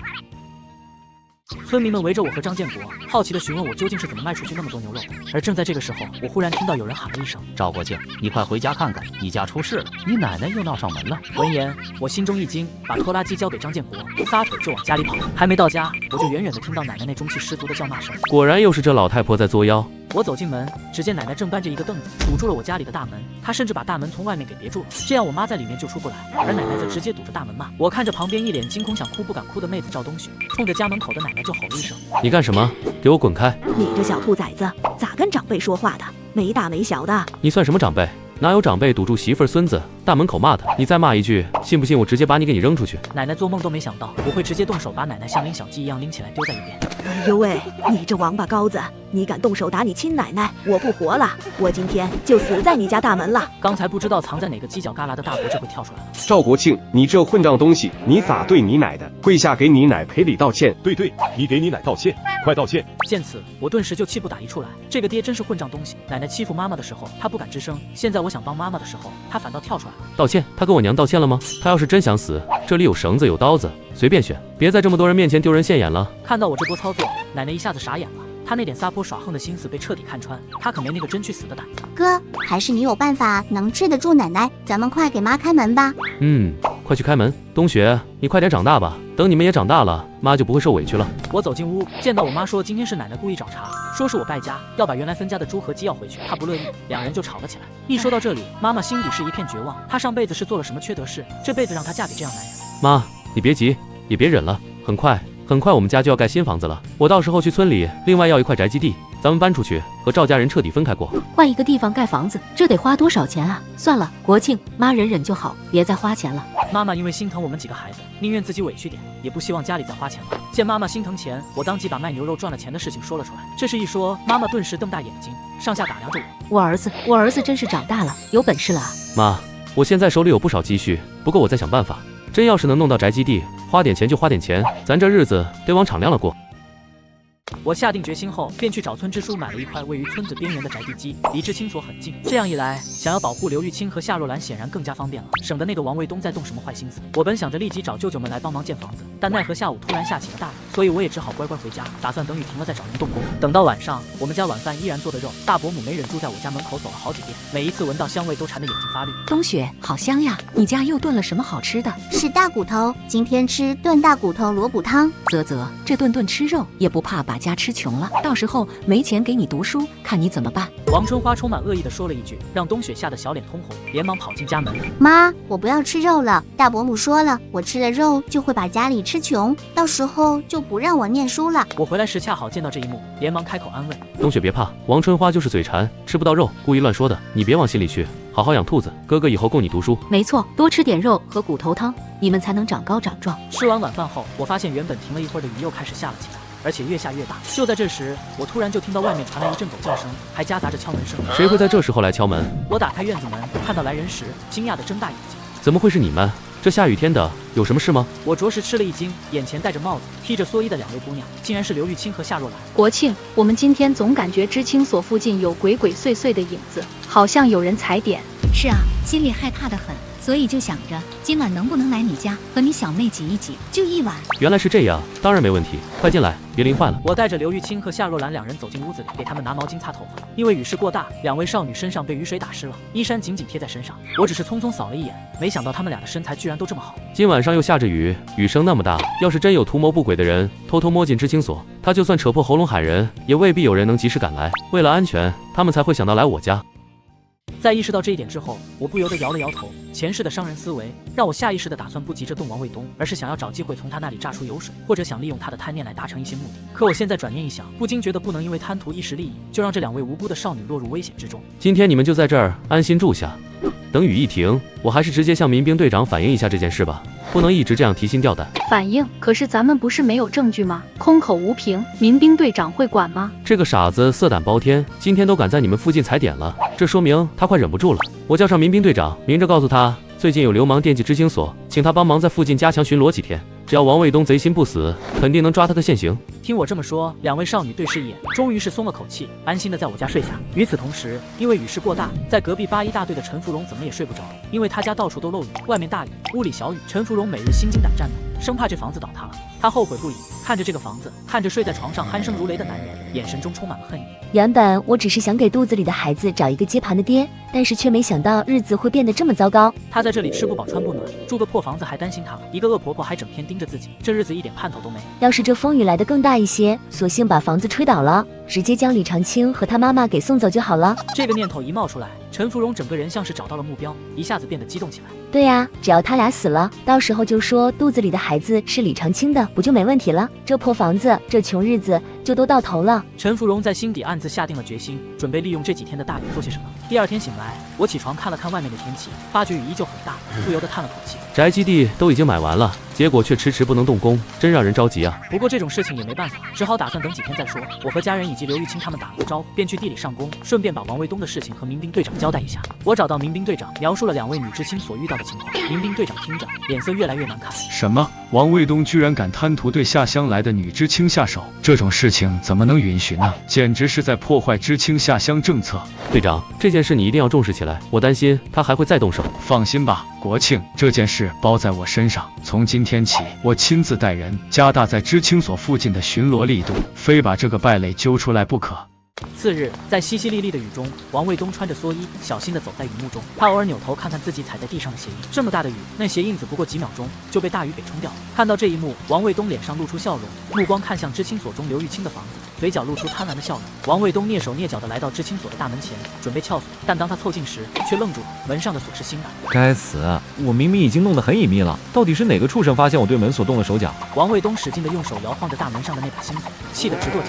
真以为弄了个新门锁我就搞不定了，老子还真就不信了。可就在下一刻，他就感到自己背后被轻轻拍了拍。王卫东下意识回过头，就看到了面无表情的民兵队长以及队长身后几个持枪的民兵。王卫东，你小子鬼鬼祟祟在这儿想干嘛呢？跟我们走一趟吧。在被撬锁的时候当场抓了个现行。王卫东真是连狡辩的借口都没有了，只能乖乖被捕。我在被民兵队长派来的人通知王卫东被抓的消息之后，不由得摇头叹不过气。这个王卫东还真是个软蛋，只会欺软怕硬也就算了，脑子也不聪明。这段时间以来，我一直都在防备着王卫东，结果没想到一直到他被抓，都没能与他发生任何正面冲突。这家伙搞半天，还不如那个陈芙蓉能折腾呢。说到这里，有些好奇，现在那个陈芙蓉最近过得怎么样？听村里人说，陈芙蓉今天回了娘家，也不知道是不是在李长青家挨欺负了，才跑回来的。与此同时，看着外面噼里啪啦的雨点落下来，此时在娘家的陈芙蓉心情很不错。自己婆婆住的那原本破旧不堪、地基都不稳的房子，经过她长时间的努力，看起来已经摇摇欲坠。我就不信再遇到大风大雨还不倒塌，这雨再大点就好了，最好下个几天几夜，就那样的房子肯定会垮掉。陈芙蓉在心底暗暗祈求，要是回去的时候老太婆和李长青都被砸死屋子里，那就更好了。到时候自己就用李长青寡妇的身份过日子，那老房子宅基地肯定也是他的。一想到这里，陈芙蓉就心情愉悦。雨淅淅沥沥的下了半夜，第二天看着雨停了的陈芙蓉，心底有些遗憾。昨晚上的雨似乎一直都不是很大。陈芙蓉此时想回去看看婆婆家那房子倒了没有。片刻后，站在门口的陈芙蓉看着那经过昨晚上风雨却依然屹立不倒的房子，心底有些失落。妈，我带了点米和油回来，你想吃什么？中午我去买点豆腐，吃顿白米饭。买什么豆腐？你有多少钱？真败家！老不死的，我就不相信这破房子能撑得多久，回头再把墙角挖挖，压死你这老太婆！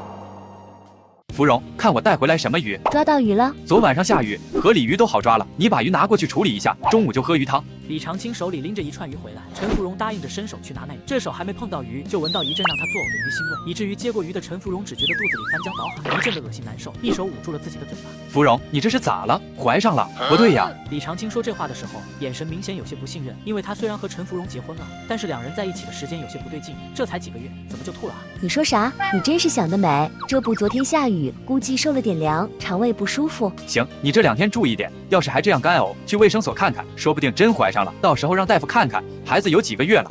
你呀，想孩子想疯了吧？能有几个月？有1、2个月就不得了。陈芙蓉借故去厨房里做鱼，赶紧离开，全程都是强忍着恶心，因为她知道李长青起疑心了。院子里的李长青的妈妈把儿子叫过去询问一番后，心底就越发的怀疑着陈芙蓉不守妇道。这才不到2月时间呀，怎么就开始吐了？我记得我怀你的时候4个多月才有反应，等天晴了去公社卫生所查查，要是怀了4、5月给你戴帽子就去闹，要损失要赔偿，他那娘家条件应该不差。李长青妈妈的这些话，屋内的陈芙蓉隔着窗户听得清清楚楚。真希望雨再大一点才好，把这多嘴多舌的老太婆和起疑的丈夫都处理掉。到了晚上，陈芙蓉看到瓢泼的大雨落下的时候，脸上露出久违的笑容。长青，你看这雨下的这么大，婆婆那边肯定漏雨漏的厉害了，屋顶本来就不结实，你要不去帮着看看，我真不放心。我妈知道咋弄，拿盆子接着就是，她比我懂。睡觉。别闹了，这不还早，你先去妈那边帮着看看，帮她多放几个盆子接水，万一妈年纪大了，天黑看不清，脚下打滑摔着了，到时候可不得你我去伺候，更麻烦。陈芙蓉这话说的十分暖心，李长青听得都有些感动。行，还是你想的周到，我这就去看看娘。妈妈不喜欢她，她倒是对妈妈还十分关心，这会也不好再想那事。李长青索性起身去了他妈妈那边，进了他妈妈的屋子里，一阵手忙脚乱，帮着找各种盆子来接雨。可这雨水实在是太大，李长青想着陈芙蓉说的话，怕水漫进屋子里，他娘摔倒了，索性就多待了一会。只是这一待就出事了，那房子开始摇晃，还没等李长青反应过来，房子已经轰然倒塌。听到房子倒塌的声音，陈芙蓉的脸上一阵狂喜，随后脸色一变，冲出屋子就开始哭喊：娘，长青，救命呀，救命呀！长青还在里面啊，快来人啊！此时听到响动赶来的邻居们纷纷惊讶万分，这才知道李长青家里的房子倒了。现在黑灯瞎火，又下着大雨，又没有什么挖掘工具，有人试着喊里面的人，可一直没有回应。等赵国庆知道这消息的时候，已经是第2天雨停了以后。造孽呀！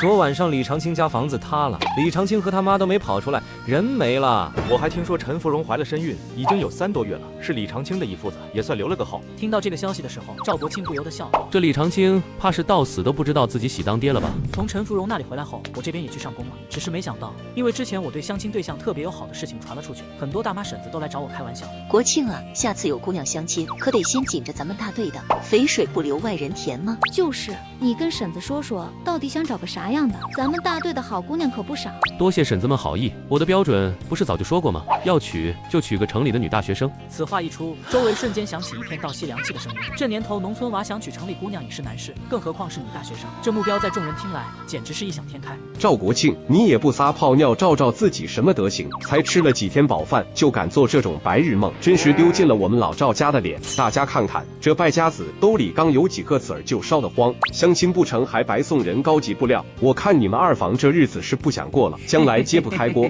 可别舔着脸来我家借粮。大伯，我们家早就分锅立灶了。我赵国庆凭自己本事挣钱，想怎么花，想娶谁，轮得到你在这里说三道四？你自己抠门一辈子，就见不得别人把日子过敞亮了。你这是嫉妒。嫉妒二字像尖刀一样戳中了赵父的痛处，他彻底恼羞成怒，失去了理智，猛地抄起地上的锄头，就要过来打我。小畜生，我替你爹打死你这个目无尊长的东西！田间顿时一片惊呼混乱，几个村民眼疾手快，急忙冲上去紧紧抱住赵父，大呼小叫之下，队长张顺终于赶过来。赵父，把锄头放下，你想吃牢饭吗？打人是犯法的。等到在被队长张顺吼了一顿后，大伯这才反应过来，真打人是犯法的，哪怕我是他的侄子。队长，是这小兔崽子太嚣张，我这是替他爹管教他。行了吧你，国庆这孩子有本事有闯劲，日子过得红火，你就少操点心吧。你们老赵家这一辈有出息，不管是你的大庆还是人家国庆，都是好样的。将来朝阳大队还得看他们年轻人。队长这话明着是夸，暗里是敲打我的大伯。但赵父他一听队长提起了自己的儿子赵大庆，怒气瞬间消了大半，脸上甚至浮现出一丝得意。队长说的是，哦对了，我刚接到大庆的信，他放暑假就回来。好事啊，咱们村的大学生要回来了，你也消停点，别给儿子脸上抹黑。我的堂哥赵大庆是朝阳大队的第一个大学生，是全村的骄傲。可只有我知道，他那张文凭底下藏着的是何等虚伪和自私的嘴脸。前世他每次回来都会巧立名目的从我家搜刮好处，甚至间接欺骗了妈妈。这一世我绝不会再让前世的悲剧重演。赵大庆，你最好安分守己，否则我不介意让你这个天之骄子好好体会一下什么叫现世报。说起来，今天陈芙蓉那边刚闹出了事情，就听说赵大庆他要回来的事情，也还真是赶巧。现在死了丈夫的陈芙蓉肯定想着找下家，要是他盯上了赵大庆，那可就有好戏看了。在挖出李长青和他娘后，陈芙蓉披麻戴孝，在众人面前哭得死去活来。长青啊，我的夫啊，你走了，我可怎么活啊？让我随你去了吧。他那精湛的演技让很多老大娘都在抹眼泪，觉得这陈芙蓉也挺可怜的。多好的媳妇啊，真是贞烈。这一波操作瞬间变成了大家嘴里的贞洁烈女。另一边，因为这些天暴雨总算停歇，我也找人在知青所附近的宅基地上建好了新房子。我们已经将全部家当都搬了过来，这里远离那些品性不好的亲戚，准备好好过我们自己的日子。而在这时，刘玉清和夏若兰来我家找到了我。国庆，那个赵大庆是你堂哥吧？他人怎么样？你怎么突然问起他来啊？我家里人给我写信，说是一中请到了赵大庆，回学校给学弟学妹们交流考试经验。我爸想让我也去一趟，他们希望我今年能考上大学。刘玉清说起这事情，心底也有几分惆怅。赵大庆是我堂哥，他那个人怎么说？聪明是肯定聪明的，但人很自私，为了达到目的是不惜一切代价的那种。赵大庆真的像你说的那样，可我爸的来信里对他推崇备至，要我一定要好好向他请教一下。凡事不要听别人怎么说，你要多想、多看、多观察。有时候书读得多，不代表德行不亏。确实要多想、多看、多观察。这句话说得很深刻。那国庆，我听你的，我不去见他了。很快，刘玉清就给爸爸回信，说是自己感冒身体不舒服，不能去一中那边向赵大庆请教学问。别想那么多了，我这不是找了很多复习资料吗？你现在什么也别想，专心复习。咱们已经努力几年了，今年怕是我们最后一次的机会了。若兰，其实我有点想留在朝阳村，我觉得这里挺好的。我担心我以后要是真考上大学，和国庆的距离就更远了。那你就更应该努力。赵国庆说了，他要娶城里的女大学生。既然你喜欢他，为什么不蜕变成他喜欢的模样？到时候让他拼了命的来追你，那才叫本事。夏若兰这话让刘玉清一下子豁然开朗。对，听你的，我希望有天能让赵国庆拼了命的追我。嘻嘻。此时的赵大庆正被一群知青簇拥着，面带着微笑。赵大庆的名字在整个红星公社都是如雷贯耳的存在，毕竟他是当年第一批以优异成绩考上江大。赵老师，您给我们传授一下高考的经验吧。赵大哥，怎么才能考试的时候考出好成绩？每个人对赵大庆的称呼都不一样，但是都发自内心的尊重，目光中对他怀有仰慕之情。这种目光让赵大庆觉得很舒服。只是他仔细观察了一遍，似乎少了一个人。这些知青当中，好像没有麻纺厂厂长刘开云的闺女刘玉清。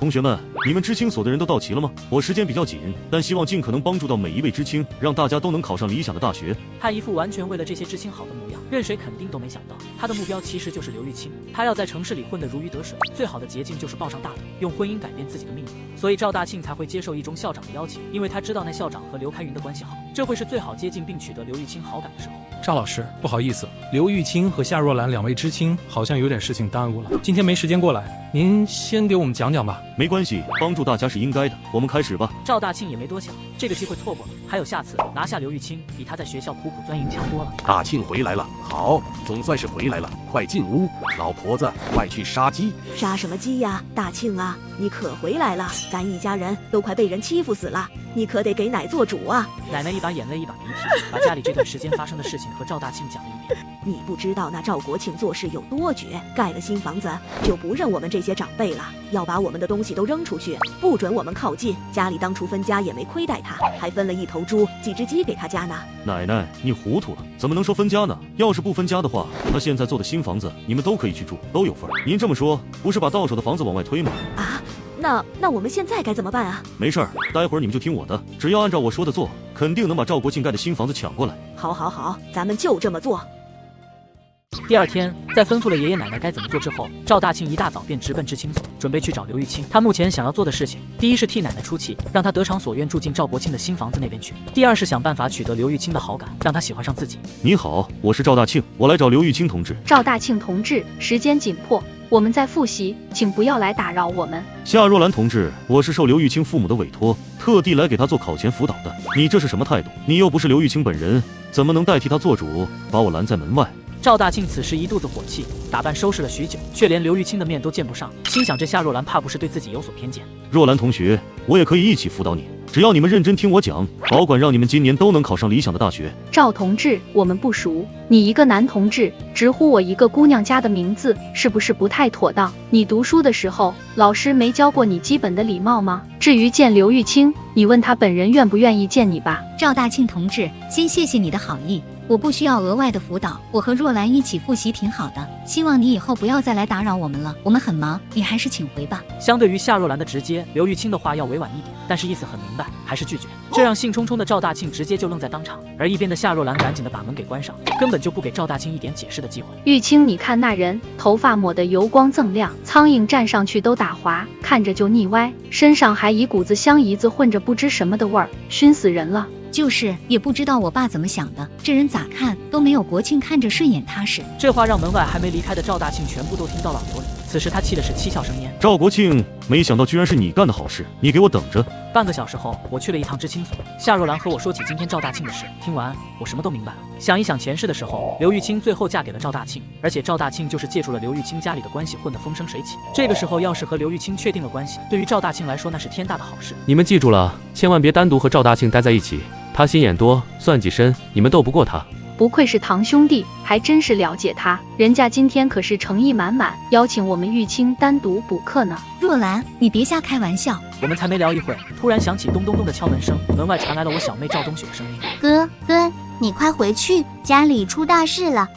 听到声音，我们赶紧出去询问怎么回事。哥，奶奶带着好多人来了，舅爷爷他们也来了，还有赵叔他们，非说咱家的新房子有爷爷奶奶的份，硬要抢走几间。小妹的话听得我火冒三丈。妈没把当初的分家文书拿出来吗？拿出来啦，可是舅爷爷说那不作数，是咱们家不对，我也不懂。走，回去看看，这事儿肯定是赵大庆在背后搞的鬼，他一向狡猾，不会打无准备之仗，这次连舅爷爷都请来了，我倒要看看我亲手盖的房子怎么就成了他们的。赵国庆转身就往家走，刘玉清和夏若兰对视一眼，也立刻跟了上去。我家新房今天特别热闹，门口围了很多人。赵国庆回来啦！赵大庆一眼就看到从外面赶回来的我，在我的身后还跟着3个姑娘。赵冬雪也就罢了，他难以想象刘玉清和夏若兰也会跟在我的身后。来得正好，今天就让他们好好看看你赵国庆是怎么被我踩在脚下，怎么哭的。舅老爷，你们不能这样不讲理，我们有白纸黑字的分家文书，为什么不能算数？天底下哪有这样的道理？分家文书，你们照那上面说的办了吗？既然没照办，那就不能算数。天大地大，爹娘最大。今天我这做舅舅的就要说句公道话。说话的人是我爹的亲舅舅，也就是梅老太的弟弟梅四海。农村讲究娘亲舅大，在某个特定时候，类似于分家或者发丧的时候，那是占据主导的地位。他不发话，别人不敢乱动。只是我对于这个舅爷爷并没有什么感情，这舅爷爷不是很喜欢我，因为上面有一个赵大庆，索性我也不顾他的面子。我们什么时候毁约了？分家文书上写的明明白白，还有大队长和支书的签字盖章，这2位是朝阳大队的干部，是明白人，什么时候轮到你来质疑这文书的效力？你这个不不孝的孽障，整天惹你爷爷奶奶生气，搅得家里鸡犬不宁。没有你奶哪来你爹？没有你爹哪来的你？我也没害怕，那拐杖还没打下来，我就已经把拐杖抢到了手里。梅四海，你为老不尊，老不要脸了！你打谁呢？赵国庆，你吃了雄心豹子胆了，敢这么对你舅爷爷说话，反了你了！今天咱们几个当叔的，就好好教教你怎么做人，什么叫规矩。就在这时，小妹赵冬雪带着哭腔，张开双手挡在了我的面前。大姐赵春兰也冲上来护住了我。不许你们打我哥，不准欺负我弟弟。此时与我交好的张建国手里拿着家伙时，也冲了出来。我看你们敢不敢对我赵哥动手？姓梅的，你们这是欺负我们朝阳大队没人吗？见情况如此严峻，仿佛冲突随时都可能发生，刘玉清和夏若兰哪里能坐得住，连忙找到了村支书和大队长。支书、大队长，他们是外大队的，跑到我们朝阳大队来打人，这事你们可不能不管啊！是啊，这要真打起来，就是2个大队的群架，性质可就严重了。听到2位有知识的女知青都这么说了，大队长赵顺也意识到了问题的严重性，连忙站出身来。都别胡闹，梅家兄弟，你们也别太过分，咱们都是讲理的人，要是不讲理，光靠人多，我就不信你们兄弟能打得过我们朝阳大队的老少爷们。几个大队的村民都是亲戚连亲戚，真打起来，局面就失控了。这是赵顺最不想看到的。大家都别挤在这，白白让人看了笑话。有啥事，咱们进院子慢慢说，有理不在声高。梅四海进了院子，不由得愣了一下。虽然他年纪也不小了，但是像我家里这么气派的新房子，还真是第一次见。好了，现在说正理。当初分家文书上白纸黑字写着，你们家每月要给你奶奶送粮食，可你奶奶他们说你们从来就没送过。这分家是你们违约在前，文书自然就不作数了。既然没分家，这新房子自然就有你爷爷奶奶的份儿。舅爷爷说的在理，一家人既然没分家，住在一起互相照应也挺好的，还能彼此帮忙。赵大庆这话说的冠冕堂皇的，一边的奶奶听得眉开眼笑，合不拢嘴。大队长，分家文书您和张支书都签字画押了，做不作数您最清楚。是我家是没按文书往老宅送大米，这点我认。但我爸赵贵去张叔家做公证的钱，绝大部分都上交了，那钱买几百斤大米都绰绰有余。这事儿不信可以问我三叔赵全，他们当时一起做的工。娘，你怕是记性不好，我和二哥当时挣的钱大部分都给你了，加起来得好几十块呢，买110斤米足够了。三叔这话一说，奶奶一下子慌了神。你二哥给钱，那是因为他在家吃饭，他自己吃饭不花钱啊，那钱是饭钱，跟文书上说的孝顺钱是2码事儿。呵呵，你也太贪心了。分家说好1月10斤米，您嫌少，儿子挣的血汗钱您全拿走，到头来还昧着良心说没拿。爸，您自己说，您给的那些钱，除掉您自己的伙食，够不够买每月那10斤米？赵贵抬头看看怒目而视的妈妈和侄子，又看看一脸期待的儿女和众多乡亲，嘴唇哆嗦着。国庆说的对，我爹这一说，全场哗然。奶奶眼见谎言被当众拆穿，又羞又怒，眼睛一翻，身体向后一软，做事要晕倒。奶奶，二叔，你瞎说什么呀？看把奶奶都气晕过去了。赵贵被侄子一吼，吓得脖子一缩，又不敢吭声了。梅家兄弟见状，也一时不知所措。还愣着干什么？赵贵，赶紧把你娘抬进屋里去躺着。站住！刚才喊打喊骂，气势汹汹的是你们，现在想把人抬进我家，哪有那么好的事情？别脏了我家的地，装的还挺像。我要是真的心软，让奶奶进了门，那她可就彻底赖上我家了。赵大庆还想上前劝说，但张建国往前一站，手里木棍一顿，对他怒目而视。赵大庆顿时不敢再动。最后，这群人只能灰溜溜地找了一块门板，把晕倒的奶奶放在上面，狼狈地抬出了我家的新院子。我妈看着被弄得一团乱的院子，忧心忡忡地坐在台阶上。这新房子被赵大庆他们红着眼盯上了，他们不弄到手，怕是不会善罢甘休，这可怎么办才好？还有那梅四海，简直太欺负人了，带着儿子打上门来。妈，放心，这事儿不能就这么算了，我一会儿好好琢磨一下，得想个办法报这个仇，让赵大庆他们彻底死心。赵国庆说完，转身走到一直安静思考的夏若兰面前。若兰，你脑子活络，帮我想想办法吧。我也不会算计人，不过我有个法子，保管让他哑巴吃黄连，有苦说不出。我俩低头商量的时候，没注意到不远处的刘玉清。此时的刘玉清浑身冰凉，心里一阵酸涩。明明我才是最喜欢赵国庆的，夏若兰明明是知道我心意的，为什么？赵国庆似乎察觉到什么，抬起头看向愣在一旁、神情失落的刘玉清，朝他招了招手。玉清，别愣着，快过来，有事要你帮忙。玉清，我们在商量怎么整蛊赵大庆呢？他不是像厕所的苍蝇一样让人讨厌吗？我们就从这上面下手，你听我说。夏若兰凑到刘玉清耳边一阵低语，刘玉清先是惊讶，随后忍不住扑哧一笑。你说的是真的？这能行吗？肯定能行，到时候我来动手就行了。你们要做的也很简单。次日一早，我趁着天还没亮，摸去了赵家的老宅子。今晚我打算出手惩罚赵大庆。没一会，赵家的屋子有手电筒亮起，然后就有哐当开门的声音。果不其然，我看到了拿着手电筒的赵大庆。他还是老习惯，每天都会在5点左右起夜。以前我住在这边厢房的时候，每天天还没亮就被这哐当声吵醒，好多年了。赵大庆一直都是这习惯。我耐心地等待着赵大庆的到来，已经做好了对他动手的准备。赵大庆，我马上就给你一个惊喜。赵大庆拿着手电，匆匆地跑进了茅厕，一股子臭味扑鼻而来。他站在2块木板上，就开始准备大号。他没看到有一根竹竿从外面悄悄地伸进了厕所，一下子打在他的后背上。啊，谁在打我？他此时慌得拿着手电筒就往身后照去，可是他慌张之下一脚踏空，一下子就跌进了旱厕。一阵熏人的臭味，当时就吓得他魂飞魄散了。此时什么也顾不得，不停地大声呼救：“救命啊！来人，救命啊！”赵家的灯接连亮起，赵老头、赵父等人衣衫不整地冲出来，循着惨叫和恶臭跑到厕所外，都被眼前的景象惊呆了。只见赵大庆大半个身子陷在粪坑里，正在疯狂扑腾，大家都不知道如何下手。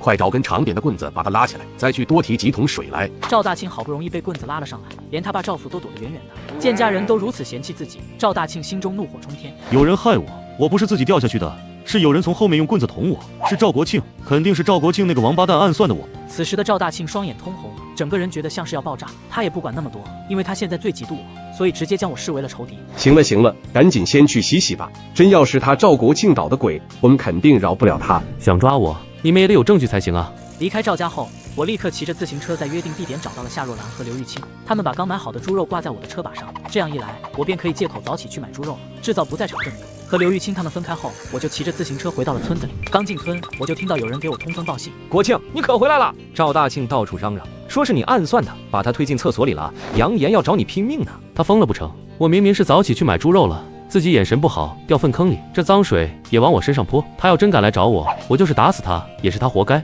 听我这么说，大家都附和地点了点头。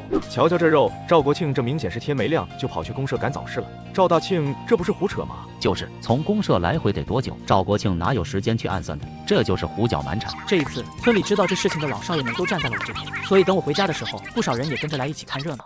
就是赵国庆，是他用棍子从后面捅我，是他把我害成这样的。此时赵大庆还在叫嚷着，是我暗算了他，也不顾自己此刻身上还臭气熏天，就像是一个小丑被众人围观着。赵大庆，你少冤枉人！就是我亲眼看见赵国庆从公社买肉回来，你自己掉坑里，怪得了谁？各位乡亲老少爷们儿，今天大家正好都在，就请给我赵国庆做个见证，评评这个理，看看他们老赵家是怎么一而再再而三欺负我们孤儿寡母的。明明我爸一个大劳力，挣的血汗钱绝大部分都上交了，这新房子是我找舅舅姐夫借了钱，加上自己一分一厘攒起来盖的，可他们呢，非要硬抢。现在他自己遭了报应，掉进茅坑，却像条疯狗一样赖上我，要冲进我家闹事。天底下有这么不要脸的人吗？听我这么说，村里的大家也纷纷都开始同情我，交头接耳，指责赵大庆一家不地道。我受够被他们骑在头上拉屎拉尿的日子了，今天要不收拾这个满嘴喷粪的东西，我就不是个带把的。赵国庆举起棍子，结结实实地打在赵大庆的后背上，赵大庆被打得一个趔趄，发出杀猪般的嚎叫。就是你，就是这个力道，昨晚暗算我的就是你。我呸！疯狗乱咬人，全村人都看见我一早去公社买肉了，我还没进村你就掉坑里了，你告诉我，我咋分身去暗算你？没见过你这么不要脸的东西，臭得跟粪坑里的蛆一样，不赶紧去洗洗，还有撵跑来冤枉人？你以为全村人都跟某些人一样，惯着你这臭毛病？赵大庆被我打得不行，只能撒腿往外跑，我也立刻跟上，一边用棍子打他，一边大声控诉，好让附近的人都得知他的恶行。你一回来就怂恿舅老爷来我家闹事，撺掇你奶奶要霸占我新房，你就是个斯文败类，给大学生丢人现眼。我用棍子一直把赵大庆打到了村子里的池塘边。赵大庆，我今天把话放在这儿，你要是再敢打我新房子的主意，我见你一次打你一次，不信你就试试。赵大庆被打得晕头转向，羞愤交加，听到警报后，眼中闪过一丝疯狂，一下子冲到我身边，直接抱着我一起往池塘里摔去。去死吧，赵国庆！今天有你没我。不好啊，俩人掉水里了，要出人命了！这赵大庆是不对，挨顿打也活该。可这都滚进水里了，万一淹死了，可咋办啊？岸上本打算看戏的村民们惊呆了，连忙喊着让我赶紧上岸，这实在是太危险了。我水性很好，完全不害怕落水，在游上水面之后，反而还能够不断地在池塘里教训他。赵大庆说，以后还敢不敢打我新房的主意？还敢不敢怂恿人来害我？不敢了，国庆哥，我错了，我再也不敢了，饶了我吧。那我问你，舅老爷梅四海是不是你请来的？你是不是贪图我家的新房子？是我请来的，是奶，不是我看中了你家的新房子，我鬼迷心窍了。随着赵大庆当众承认是出于自己的贪念，看戏的村民们顿时哗然，彻底认清了赵大庆的丑恶嘴脸。不过村民纵然知道赵大庆可恶万分，但也不忍心见到闹出人命的大事，连忙在岸上劝我：国庆，他都知道错了，得饶人处且饶人，算了吧，谁还能不犯个错呢？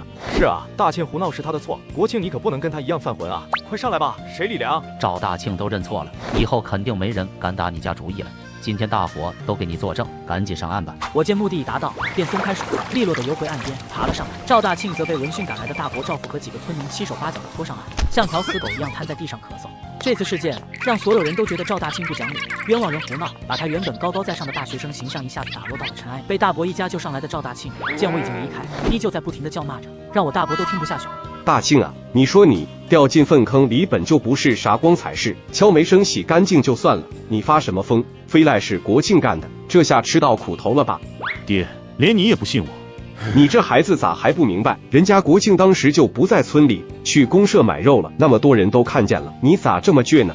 我不是倔，这就是事实，就是他害得我。赵大庆依旧嘴硬，赵父无奈之下也不再与他争辩，只想把他扶回家。滚开，不用你扶。赵大庆推了一把他爹，谁知他体力透支，气急攻心，加上落水受寒，这一挣扎不但没把赵父推开，自己反而两眼一黑，倒在地上。哎，你这到底是何苦呢？第二天，三叔赵全急匆匆地来我家找到了我，脸上带着焦虑和担忧。国庆，大庆今天一早人就不见了，你没看到他吧？没看到，他干什么去了？我就怕他钻了牛角尖，想不开来找你麻烦，赶紧过来跟你说一声。国庆，你最近可得小心点，这次的事确实是大庆不地道，我也没想到他能这么不讲理。放心吧，三叔，论单打独斗，他根本不是我的对手。对了，国庆，我也不想再跟你大伯他们搅和在一块了，像分家当过。可你奶这一病，哎，这节骨眼上咋开口啊？奶奶，他哪年不病上几回？每次不如他的意，不是哭就是闹，再不就拿死吓唬人。你放心，他身子骨硬朗着呢，你真扔根绳子在他面前，他也舍不得死。成，我听你的，这次我说什么也得把家分了。我想着三叔平时还算是靠谱，又提点了一句：三叔，他们要死活拦着，不让你留工钱，你就硬气点，1分钱也别往上交。吃大锅饭不出钱，你看他们急不急？这分家不难。对，国庆你说的在理，我知道该怎么做了。听说了吗？赵大庆跑了。昨儿个有人看见他，天没亮就灰溜溜的去公社坐车进城了，肯定是没脸在村里待了，掉粪坑还赖别人，结果被国庆揍得屁滚尿流。换我也没脸见人。赵大庆消失的消息很快也在村里传开了，有人说看到赵大庆坐车去城里，也不知是真是假。此时的奶奶病恹恹的越发有些严重，一方面因为她发现她藏的几百块钱没了，那钱不用想就是被赵大庆拿走的，偏偏这丢钱的话，奶奶还不敢说出来，她得为赵大庆保全面子，不能让人知道她拿走家里的钱。因为赵大庆掉进厕所后闹的事情，他们一家人走出去都被人指指点点，这要是再嚷嚷着赵大庆拿走家里几百块，让整个朝阳大队的人怎么看赵大庆，还怎么看待他家里这个骄傲和面子？这个哑巴亏让奶奶心底更难受，越发觉得不舒服。我这病殃殃的，眼看就不行了。老二、老三，拿钱出来，我得去卫生院瞧瞧。娘，我前几个月的工钱不都给你了吗？最近干的活，东家还没结账呢，我哪有钱啊？我也是，手里真没钱了。老二，你没钱，你不会回去找刘真芳要吗？他儿子不是能耐大吗？老三，你别跟我装，别以为我不知道，你媳妇儿偷偷上山挖药材，那药材可值钱了，我可没见你们交上来1分钱。趁着这次机会，三叔赵全再一次提出了分家。娘，要不咱们还是分家吧？您看，我们每次交了那么多钱给您，可您一看病还是说没钱，这钱到底都花哪去了？此时爷爷也气得不行，自从他和我分家以后，他家就像是走了霉运一样，事事不顺心。现在一向孝顺的老三又天天要闹着分家，混账东西！你是要活活气死你娘吗？亏得他10月怀胎生下你们，现在病了，让你们拿点钱治病，一个个推3阻4，不孝顺的东西，真是家门不幸。最终赵全还是没有直接顶撞，而是和赵贵一起选择离开了。二哥，我是真羡慕你家早早就分出来了，自己过清静日子。你看我这啥时候才是个头啊？三弟，别跟爹娘倔了，回头认个错，咱俩去东家那儿预支点工钱，给娘先把病看了，这事就过去了。要预支你去，这钱我是不出。见赵贵这回还没看穿怎么回事，赵全无奈的直摇头，死活不肯去预支工钱。赵贵见劝不动弟弟，急得没法，蹲在地上唉声叹气。想了半天，他站起身，朝着新家方向走去。赵贵到了家门口，看到我从城里拖回来的一车碎油饼，也是吃了一惊。国庆，家里弄这么些东西，咋不喊我回来帮忙？这几千斤，你们娘俩弄得动吗？您那么忙，不是说奶奶又病了吗？不得在床前伺候着，我哪敢劳您大驾啊？我看到自己这个爹心底就来气，三叔都比他清醒，他也听出了我口中嘲讽的意思，也没敢吭声，只是帮着一起搬起了这一袋袋的碎油饼。这时，村支书也来到了我家门口。国庆，你小子真有门路，居然弄回来这么多碎油饼，咱们大队也缺这玩意，猪崽子就缺这口才上标。你看咱们这关系，价格上能不能便宜点？朝阳大队并不是很富裕，养的猪也多，真要是花钱买油饼，对于他们来说也是一个大开支。行啊，支书，外面卖100斤1块3，咱们队里要一口价1块2。哎呦，那感情好。不过以后我要是急用拖拉机啥的，大队可得给我行个方便。没问题，就这么说定了。我就知道你娃通情达理，你赵叔自己都不好意思来，非让我这张老脸来跟你张这个嘴。孙支书见事情这么顺利，话也说得漂亮，很快便与我敲定了数量。那先给队里来5000斤，我这就去喊人了。在他看来，有这几千斤碎油饼，这大队养的猪就不愁增膘了。成，你喊人帮忙运一下吧，以后队里要缺了，提前言语声，这玩意儿紧俏，我得提前找关系。好，这下可解决大问题了。而他根本不知道，我买这些碎油饼100斤只花了5毛钱而已。这次一来一回又赚大发了，新政策马上就要来了，我得趁着这段时间多折腾一些，好赚些未来做生意的本钱。爸，天不早了，留下吃晚饭吧。等到搬完这些东西，我想了想，索性便没让我爹继续回老宅。这段时间因为和奶奶一家闹得僵，而自己这个爹又总向着那边，我索性没让他搬来新家。但今天他好歹帮了忙，留他吃顿饭也不为过。哎，好。到了晚饭时间，他看到桌子上的饭菜时，一下子就傻眼了。桌子上一大盆白米饭，居然还有4个素菜，1个荤菜。这不年不节的，你们咋这样吃法？这得费多少米多少油啊！太不会过了。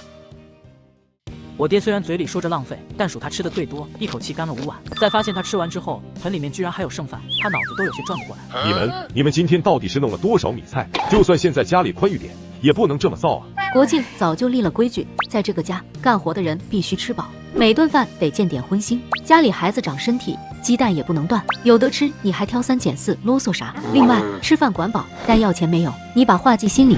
我爹一开始来到家里就是为了帮奶奶要钱的，我们都没同意。因此我妈一想起要钱这个事情，这回也没好脾气。这话弄得赵贵有些下不了台，但是自己都吃了5碗饭了，吃人嘴短，这回也不敢说啥。赵贵默默坐了一会儿，见没人再搭理他，终于灰溜溜地站起身，低着头走出了我家宽敞明亮的新房。等到他回到老屋的时候，那边也在开饭，桌上依旧是稀薄的玉米糊糊，这么多人就炒了2小碟不见油腥的咸菜。赵贵突然有些明白，难怪赵全一直想分家，自己家过得真是好呀。别的不说，光这吃的2相一对比，差距太大了。此时赵全也注意到了赵贵的异样，匆匆扒完自己碗里的糊糊，用眼神示意赵贵跟他出去。二哥，你醒醒吧，以后你挣的钱真该交给二嫂，那边才是你媳妇你孩子，你咋就想不明白这个道理呢？说着话的赵全掏出一个皱巴巴小本子递给赵贵，你看看咱俩这些年像老黄牛一样，挣的钱全交给了娘，可结果呢，咱自己连顿饱饭都吃不上，孩子也跟着受罪。当赵贵看到那小本子上记的东西，一下子惊呆了，因为上面写的是他们这些年去哪里做事结下来的工钱，一笔一笔，一年一年，足有10几年的记录，加起来足足有几千块钱。这咋会有这么多钱？怎么没有？这可都是咱哥俩拼死累活10几年，汗珠子摔8瓣挣下的。你再看看这老宅，这4间正屋，还有那边4间厢房，哪一块砖哪一片瓦不是用咱俩的血汗钱盖起来的？还有赵大庆读书，你当娘偷偷塞给他多少钱？那数目我平时想都不敢想。可当年呢，你家国庆脑子比赵大庆差吗？一样是读书的苗子，本来也能考上大学，光宗耀祖，结果爹娘一句家里穷供不起，硬生生把孩子的前程断了，逼他回来下地，他们新偏到胳肢窝里。这二哥，你糊涂了一辈子，该醒醒了。反正我是铁了心要分家，哪怕净身出户，啥也分不到。我往后的日子也肯定比现在强100倍。赵全说完，深深看了失魂落魄的赵贵一眼，转身离开了。月光下，只留下赵贵一个人呆呆地靠着土墙。赵全这话像一记重锤，砸醒了浑浑噩噩多年的赵贵。这一刻，他是真的后悔了。本该好好的日子，怎么就被他过得妻离子散了呢？这一夜，赵贵在老宅的墙角蹲到半夜，最终鬼使神差地走回了新家。但他并未直接敲门，而是犹豫着在院外站了许久。等到早上我醒来准备出门时，惊讶地发现我爹居然就在家门口。下一刻，我爹居然直接伸手拉住了我。国庆，儿子啊，爸知错了，这段时间是爸糊涂啊。听着我爹居然选择向我低头认错，我顿时惊讶不已，而紧接着我没想到他居然直接跪在了我面前。爸，对不起你，对不起你妈，对不起冬雪，爸被猪油蒙了心，看不清谁近谁远啊，放着好好的家不要，放着老婆孩子不护着，我不是个东西。我看看这跪在地上忏悔的爸爸，身体微微一僵，眼神复杂。而在这时，妈妈和小妹也闻声从屋里出来，看到这一幕都惊呆了。妈妈眼圈瞬间红了，别过头去。小妹害怕地躲到妈妈身后。真芳，这些年苦了你了，苦了孩子们了。老三点醒了我这才明白，我挣的钱该交给的是你，是咱们这个家。赵贵说着，哆哆嗦嗦地从口袋里掏出一个布包，这是他偷偷攒下最后的1点私房钱。真芳，这是我最后留的几块钱，都给你。以后我赵贵挣的每1分钱都交给你。我要是再犯浑，就让我天打雷劈，不得好死。见到我爹如此表态，我妈终于忍不住落泪。她虽然一直在埋怨我爹，但从未想过离婚，就是期盼着他还能有回心转意的这一天。而这天真的到来了。见到这一幕，我也深吸了一口气，不再打算继续为难爸爸。爸，起来吧，地上凉。我把爸爸搀扶起来，他的身体还在发抖，但充满希冀又忐忑地看着我和妈妈。妈，您的意思呢？先进屋吧，要是留在外面的话，白白让人看了笑话。至于以后就看你表现。妈妈这话算是给了爸爸一个机会。爸爸闻言激动的连连点头。当然，我也没忘记在这个时候提点他一下。记住你今天说的话，这个家是妈和我们一手撑起来的，以后该怎么做你自己掂量。好，我知道。爸爸跟着妻儿走进阔别已久的家，感到前所未有的温暖和踏实。他看着自己儿子挺拔的背影，心中充满了悔恨和重新来过的决心。爸爸的悔改让这个家终于再次完整，日子如水般平静流淌，虽清苦却踏实。奶奶一家虽仍横眉冷对，但经历了几番较量，他们眼底多了几分忌惮，再不敢轻易招惹。而赵大庆自那次冲突后便杳无音信，像人间蒸发一般。赵大庆的消失像根刺，扎在心里却不致命。眼下更重要的是攒足本钱。根据前世记忆判断，政策的风向已隐隐松动，我必须赶在所有人前面趟出一条路。从今天起，允许个体经营，发展商品经济。新政策的公布像块巨石砸进死水，大多数人还在观望犹豫时，前世记忆却在我脑中不断提醒着我，这是时代裂开的缝隙，必须挤进去，立刻，马上。多年倒卖攒下的资金终于有了去处，这些已经足够我在城里开始做生意了。过了一段时间，我在城里开的百货店铺正式开张了，引来了许多看热闹的。我还把大姐赵春兰和小妹赵冬雪请来帮忙做售货员。各位乡亲父老，小店今天开业，图个喜庆。进店的同志，无论买不买东西，都能免费领一颗大白兔奶糖，1人1颗，先到先得。这免费发糖的新鲜事，在城里也是头一遭，许多原本只是路过的人都被吸引，纷纷朝着店里涌来。让我没想到的是，失踪多时的赵大庆居然就躲在县城里，而且他还结识了城里的势力刘老大。之前赵大庆与我结了仇，现在当即打算利用这个机会找人报复。这小子搞什么名堂？哪来这么多人？刘哥，这还用说吗？赵国庆这就是明摆着要抢咱们的饭碗，又是糖衣炮弹，又是低价倾销，照他这么搞下去，咱们的店迟早得关门。在赵大庆的怂恿下，刘老大的脸色越来越难看，几个穿着邋遢、眼神闪烁的小混混围在他身边。大哥，啥时候动手？给他点颜色瞧瞧，是白天砸场子还是晚上？急什么？都疯了不成？再看看他家怎么招来这么多人的。大家别挤，排好队，领糖的往这边，买东西的往里面走，一个个来。我没有察觉到店铺已被心怀不轨的人盯上，正全心打理着生意。免费的大白兔奶糖吸引力巨大，小店被挤得水泄不通。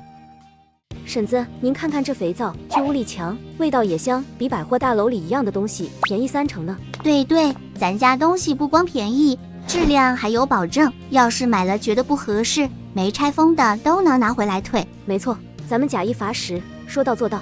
我的大姐和小妹态度热情周到，不厌其烦，赢得了不少顾客的好感。若兰，我们明天一早就得出发，先住到我家去，然后提前去一中看看考场，熟悉下环境。高考在后天举行，所以刘玉清和夏若兰计划提前1天进城安顿。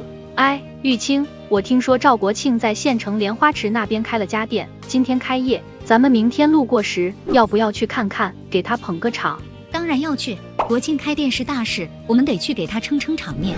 第2天一早，朝阳大队派了拖拉机送知青们前往县城。不到上午11点，他们便抵达了县城，准备先熟悉环境，也顺便放松一下考前紧张的心情。店铺开业后，生意十分红火，大家熟悉常用的东西定价都比别人的低，还有从其他城里带回来的货比较少见，罕见的一些好看的饰品、吊坠等东西，利润都是几倍以上。除了这些，还有一些手表，虽然不是大牌子，但是不要票也便宜了好几十块钱。这些东西也吸引了不少人的目光，以至于这小店哪怕不送奶糖，也是人头涌动，看的那刘老大牙齿都快咬碎了。很快，刘老大派去打听情况的小混混回来了，低声汇报：老大，他家的肥皂、火柴都比咱们便宜，还有那些丝巾、发卡，咱们这根本没有。喵的，这是诚心要击垮老子。刘哥，你看清楚了吧？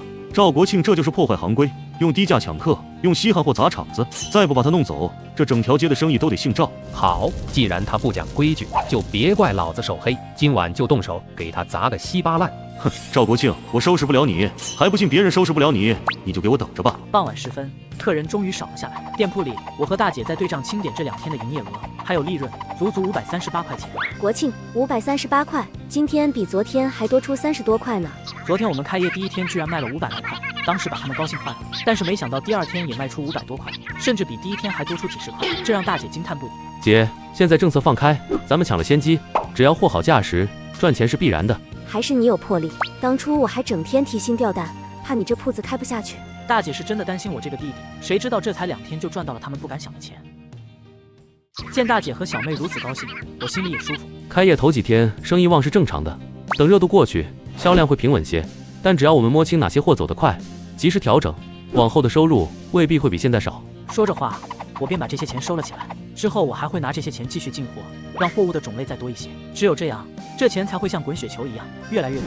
傍晚，刘玉清和夏若兰忙完之后，沿着街道寻找我的店铺。结果他们在路过刘老大的店铺处时，突然发现里面传来凶狠的对话片段。今晚就动手。好嘞，老大。咱们今晚把那乡下崽子的店给砸了。若兰，你听他们说的是？嘘，别出声，是赵大庆，他在怂恿人对付国庆，人不少，要出大事。那怎么办？玉清，你跑得快，赶紧去通知国庆，我去找民兵队。两人对视一眼，重重点头，随即分头行动。刘玉清朝着国庆百货飞奔而去，夏若兰则转身冲向公社方向。傍晚时分，正当我们一家准备享用晚饭时，突如其来的巨响打破了宁静。只见店内冲进来了10几个彪形大汉，他们头上戴着头套，那眼睛都紧盯着柜台里的东西，一个个面露贪婪之色。钱，把钱都拿出来！识相点，快！这群人是冲着钱来的，这是我第一个反应。我冲着一边的大姐和小妹使眼色，示意他们往小院那边去，在那里有一扇铁门，进了小院，至少安全可以得到保证。各位好汉，别动气，货和钱都在这里，随便拿，只求别伤人。我心底有了主意，我接着说话的时候，人已经慢慢往外面挪。此时距离大门不过1、2米的位置，只要大步冲出去，我就可以去报警了。给我站住！再走一步，我就动刀了。你过去墙角蹲着，把钱都交出来。我心底在算计着，靠近门那边的人拿的是木棍，就算是挨上几棍子冲出去才有一线机会，否则不但会被洗劫一空，搞不好还会有性命之忧。于是我立即假意示弱。各位别急，我身上有钱，这就交给你们。我从口袋里掏出了一些钞票，在他们的目光都被我手上的钱所吸引时，我立刻将那些钞票往外一扔，趁着他们愣神的功夫立刻往外跑。小崽子居然敢跑！来，追上他，给我往死里打！利用这宝贵的几秒钟，我拼尽全力向黑暗的街道深处跑去，身后是杂乱的脚步声和怒骂声。站住，剁了他！这些小混混都疯了一样来追我，我在前面跑，身后一群人在追。这时突然从巷子里钻出个人。国庆，这边，快！玉清，你怎么？来不及多问，刘玉清紧拉着我的手，在黑暗中七拐八绕。作为麻纺厂厂长的女儿，从小在这城里长大，这些路她自然要比我熟悉的多。最终我们躲进一个堆放杂物的死胡同角落，因为角落很小，我们只能被迫挤在一起，几乎能听到彼此剧烈的心跳。这时因为距离极近，我才注意到刘玉清锁骨间的粉嫩肌肤。玉清，你原来你这么白。话一出口，我立刻意识到了失言，而被我夸赞过后，刘玉清整个人脸刷一下羞红了。对不住，我不是那个意思，我是说……就在这时，杂乱的脚步声和叫骂声由远及近。喵的，跑哪儿去了？分明是朝这边来的。分头找，肯定躲起来了。脚步声逼近，情急之下，刘玉清几乎未经思考，一把将我的头按向他的胸前，紧紧搂住。下一刻，我直觉脸庞深深埋入一片温暖的黑暗中，鼻尖萦绕着少女身上淡淡的清香。世界瞬间安静，只剩下擂鼓般的心跳声，分不清来自谁胸腔。奇了怪了，就这么大地方，人能飞了不成？这姿势未免也太近了。玉清他。时间在极度紧张中缓慢流逝，每一秒都如同煎熬，直到脚步声渐渐远去，我俩才稍微放松，但依旧保持着这个亲密而尴尬的姿势，不敢乱动。突然，外面有一阵狗叫声，甚至还有枪响的声音，让人毛骨悚然。我一时间有些紧张，然而紧挨着我的刘玉清却是紧绷的肩膀松弛下来。好了，没事了，是警察来了。警察？你怎么知道？刘玉清把自己知道的都告诉了我，并且表示夏若兰已经去叫警察过来，这些劫匪一个都跑不掉。两人正说着话，就看到夏若兰带着几位警察走了过来。国庆、玉清，你们在哪儿？没事吧？若兰，我们在这儿，多亏你及时赶到。你们没事就好。看到那些人冲进你店里，我都快吓死了。能帮上忙，我真的很高兴。夏若兰说话间情真意切，不自觉地向前迈了一步，拉近了与赵国庆的距离。就在这时，刘玉清突然侧身一步，巧妙地插在了赵国庆和夏若兰之间。是啊，若兰，真是太谢谢你了，我代国庆谢谢你。夏若兰看到刘玉清这个举动和递来的眼神，瞬间明白了他的心思，脸上的笑容微微一滞，随即自然地后退了半步，恢复了得体的距离。没事就好，警察已经控制住现场了。国庆，你待会清点一下损失，他们会处理的。随着夏若兰搬来的救兵，所有试图对我动手的小混混全都被捕。原本躲在店里的赵春兰和赵冬雪也全都安然无恙。见事情告一段落，我便重新将注意力放在了刘玉清和夏若兰身上。今天让你们受惊了，时间不早了，你们接下来怎么安排？当然是回家呀，早就和玉清说好了，今晚去他家住。是啊，天晚了，是该回去了。不过从刘玉清的语气中就能看出来，他此时对于回家的兴致并不高。我也发现了这个意思，但现在这个年代大家都很保守，贸然留一个女孩很晚也不是个事。于是我便转而提，我送你们回去吧，麻纺厂那条路我熟，晚上走也放心些。好啊，那我们走吧。接下来我们三人便一起朝着麻纺厂的家属院走去。因为经过了刚刚的惊险，我感觉自己和刘玉清的感情也再次升温。与刘玉清交谈时，我也不禁开始思考，如今自己已经在城里开了店铺，至少要比以前在村里强得多。或许现在和刘玉清在一起的话，也应该不会受到那么多阻。此时此刻，夏若兰也注意到了我和刘玉清的氛围要比以前还好，她抿了抿嘴，但也没说什么，只是像过去那样稍微拉开了一点和我们的距离。终于到了临近麻纺厂家属院的位置，我想着避嫌，便打算在这时候与他们告别。可在这时，原本一路上都很开心的刘玉清忽然头一低，表现出一副有些难受的模样。玉清，怎么了？不舒服？刘玉清的脸一如既往的羞红了。但还是鼓起勇气开口。国庆，这段时间和你在一起，我很开心，真的，谢谢你。我想，不管以后怎样，我都不会忘记这些日子。听着刘玉清说起了这些，我也大概能够意识到他接下来想要说些什么。其实我一直都因为自己目前的出身而有些犹豫，但如今见到刘玉清这个女孩都鼓起勇气，那么我还有什么犹豫的呢？至少不能再让表白的话语由人家小女生主动说出来了。既然在一起这么开心，那为什么不试试一辈子都在一起？这样你每天早晨一睁眼就能看到我，不是更高兴？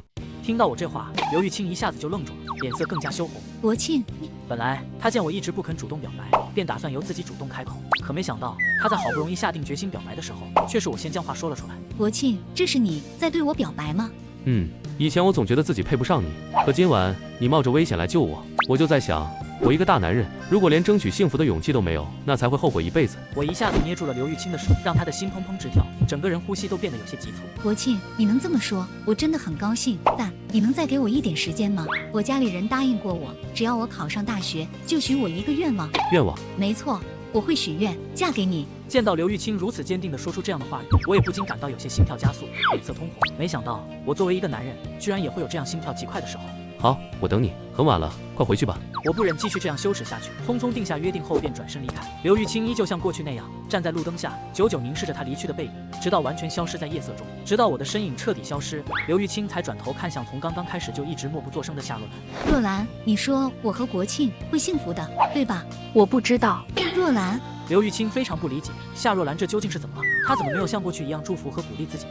不对，从什么时候开始，若兰不再像以前那样真心祝福我了？每次我和国庆在一起时，她好像都很不自在。难道她……早在很久之前，刘玉清就一直有些担忧，赵国庆会不会喜欢上这个与自己相比毫不逊色的闺蜜，甚至为此误会和吃醋。可如今她才发现，赵国庆并没有喜欢上夏若兰，反而是夏若兰对赵国庆似乎生出了那方面的情愫。这一刻，刘玉清忽然觉得夏若兰的情感也可以理解。毕竟自从去乡下当知青后，他们两人就一直在和赵国庆一起相处，夏若兰会产生感情也是很正常的事情。可能太晚了，你都困了，走，我们快回去睡觉吧。知道了。在刘玉清率先往里走之后，一向冷静知性的夏若兰转头看了一眼我离去的方向，随即长长的叹了口气。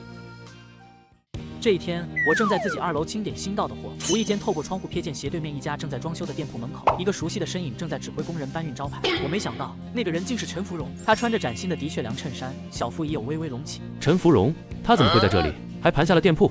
赵国庆心生疑惑，决定按兵不动，暗中观察。于是戴着草帽，坐在不起眼的茶摊角落，假装看报，目光却锁定在对面的新店。片刻后，赵国庆看到刘老大晃着钥匙串出现，熟门熟路地打开店门。陈芙蓉随后赶到，两人交谈几句，刘老大甚至自然地伸手扶了一下陈芙蓉的腰。果然是他，我的竞争对手刘老大，怪不得陈芙蓉能这么快在城里立足。看到刘老大对陈芙蓉颇为照顾的姿态，以及陈芙蓉那一显怀的肚子，一个念头如电光石火般窜入赵国庆脑海。时间倒推回去，陈芙蓉急着找接盘侠，刘老大又这么卖力帮他安顿，难道刘老大就是他肚子里孩子的亲爹？前世我替他们背了黑锅，不行，不能冲动，要从长计议。入夜，我看着这些账本，却根本看不进去，脑海中反复浮现白日所见和刘老大昔日嚣张的嘴脸。刘老大，陈芙蓉，好，真好。仇人近在咫尺，怒火灼烧着我的理智，但前世的教训和今生的阅历让我迅速冷静了下来。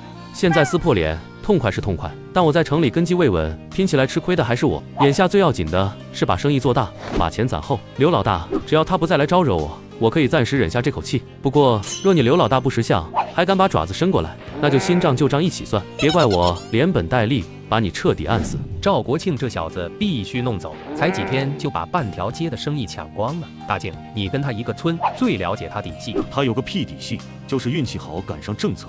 要我说，直接找人夜里把他店砸了。不行，现在严打呢，况且他刚被抢过，肯定有防备。有主意了。芙蓉，你去他店里闹，就说肚子里的种是赵国庆的。大靖，你带人起哄，我让妇联的亲戚去施压。妙啊，搞破鞋可是重罪，让他蹲大狱。这是不是太缺德了？缺德？他断我们财路就不缺德？你要么按计划办，要么带着野种滚回乡下。不行啊，之前为了在村子里立身，我已经说肚子里的孩子是李长青的了，现在又说是赵国庆的，不可能会有人信。你这个废物！刘老大，你别急，既然陈芙蓉这件事闹不起来，那咱换一种办法。等过几天赵国庆进货的时候，咱们就想办法把这些撒在他进的货上，然后再找人说吃出了问题，到时他肯定百口莫辩。考虑到在城里可能会面临的复杂形势，我找了一些路子，特意来买个摄像头。同志确定要这个？军工单位淘汰的二手货还得配磁带机，抵得上半年工资了。没事儿，开票吧，再配2盒空白磁带。出于谨慎的性格，我宁愿多花点冤枉钱，也要为了以防万一。不过我大姐显然不能理解我这个选择。疯了吧？花几百块买这铁疙瘩，都够买好几台缝纫机了。姐，城里混饭吃的留后手，有些人明着干不过，专挑半夜下黑手。咱安个结实的锁不行，非要买这没人认识的洋玩意儿。公安局破大案才用这个，要是有人来捣乱，机器就是铁证。之前听刘玉清和夏若兰说，那次有人前来店里闹事，赵大庆也参与了进来。那个人果然是睚眦必报，因此我必须要加倍警惕才行。在拿回家的第一时间，我便调教好了摄像头，并且安装了起来。藏在货架顶的破木匣子，贼能注意到才怪。要的就是他们注意不到，等拍到谁伸黑手，这钱能10倍100倍讨回来。现在这个年代，摄像头数量极其稀少，只会安装在极其重要的部门之中，普通老百姓对这个根本没有认知。这样一来，想动手的人根本意识不到这个信息差。在我忙碌的这几天，同样也是刘玉清和夏若兰高考的时间，因此我就算再忙，每天也没有忘记接送刘玉清高考。而今天是高考结束的一天，因为高考成绩关系到我们的姻缘，所以我也很紧张。记得我高考时的成绩也很好，只可惜因为奶奶偏心，家里不愿意给我掏学费，不然的话，我现在也是大学生了。高考最后一场的结束铃敲响，人群顿时骚动起来，我也迅速收回了心神。我踮起脚在人群中寻找着，很快便看到了刘玉清。看见刘玉清如此喜悦的模样，我也着实松了一口气。国庆最后那道大题我押中了，作文也写得特别顺。慢点说，先喝口水。看你这样，准是考得不赖。我觉得真能考上，到时候就能跟家里提那个愿望了。少女说话时耳根通红，手指无意识地在车把上画圈。我看着姑娘汗湿的刘海，从车筐里变魔术似的掏出根赤豆冰棍。奖励你的，等录取通知书到了，我带你去吃好吃的。冰棍在烈日下冒白气，刘玉清咬了一口，甜得眯起眼。她跳上自行车后座，裙摆被风拂过我的小腿。这一刻，我感觉自己也被这种学生气与热情所感染，仿佛回到了当初上学时的时光。要是咱俩真能一起上大学就好了，你说图书馆会不会比县文化占的大10倍？我微微一笑，没有暴露出自己对于大学的憧憬，转而开口：坐稳当，等9月你拿到通知书，我骑车载你绕省城大学转3圈。我带着刘玉清越骑越远，并没有注意到夏若兰正站在学校门口望着我们的背影。算了，这样也挺好。又是新的一天，我开车准备前往附近城镇进货。店里干净整洁，货架上的商品分类清晰，琳琅满目。大姐正踮着脚，用鸡毛掸子轻轻掸着高处货架的灰尘。小妹则在柜台后，一边哼着歌，一边用湿抹布仔细擦拭着玻璃柜台。突然，店门被粗暴地推开，撞在门后的风铃上，发出一阵刺耳的乱响。5、6个穿着邋遢、流里流气的小青年闯了进来。为首的小混混一进门就捂着小腹，哎呦一声，直接瘫坐在了地板上，开始打滚。天杀的，疼死我了！就是吃了你们这儿买的饼干，哎呦喂，上吐下泻，肠子都快搅断了。回店，叫你们老板出来，今天不给个说法，没完！对，赔钱，医药费、营养费、误工费，少1分钱就把你这店给砸了。看我哥都成啥样了，你们卖的是毒药吧？大姐脸色瞬间煞白，但立刻强自镇定，放下鸡毛掸子，快步走到小混混面前。同志，你别胡说，我们国庆百货的货都是正规公司进的，有票有据，街坊邻居都买了吃，怎么就你出问题？你是不是在别处吃坏了？小妹吓得手里的抹布都掉了，像受惊的小鹿一样跑到大姐身后，紧紧攥住大姐的衣角。姐，他们想干嘛呀？我怕。店里的喧哗迅速吸引了街上的行人，人群很快围拢在店门口，指指点点，议论纷纷。有人在这家店吃出问题了。说是卖的毒药，真的假的？人群外围，刘老大和赵大庆混在其中。刘老大眯着眼，一副看好戏的神情；赵大庆则显得既兴奋又紧张，不停地搓着手。刘哥，瞧见没？这回够赵国庆喝一壶的，不赔个倾家荡产，这事儿完不了。急什么？让我再稍望点，等他们彻底乱了阵脚。是管会的人恰巧路过，人赃并获，我看他赵国庆还怎么在县城立足。与此同时，我进货之后，便在车上慢悠悠地计算着这次的成本。就在我马上要到了的时候，看到来城里帮忙的张建国迎面而来，满头大汗的，不断向我挥手。怎么了？这是不好了，有人在你店里闹事。到底是怎么回事？你说明白点。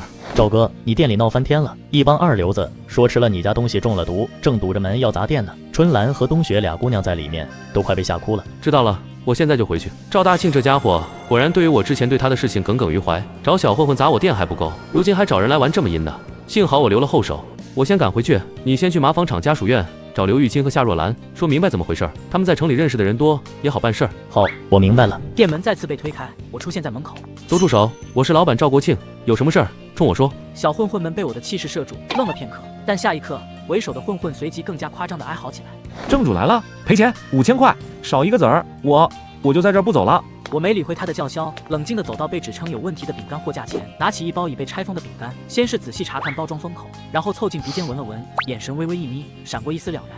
这饼干的油脂味不对，有股哈喇味，还混着怪味。各位乡亲，我赵国庆做生意最讲信誉，店里的每一种食品，尤其是新到的批次，我都会单独留样封存。这包还有我留样的同批次饼干，我们现在就可以一起封好，送到县卫生防疫站去检验，看到底是我的货有问题，还是有人动了手脚。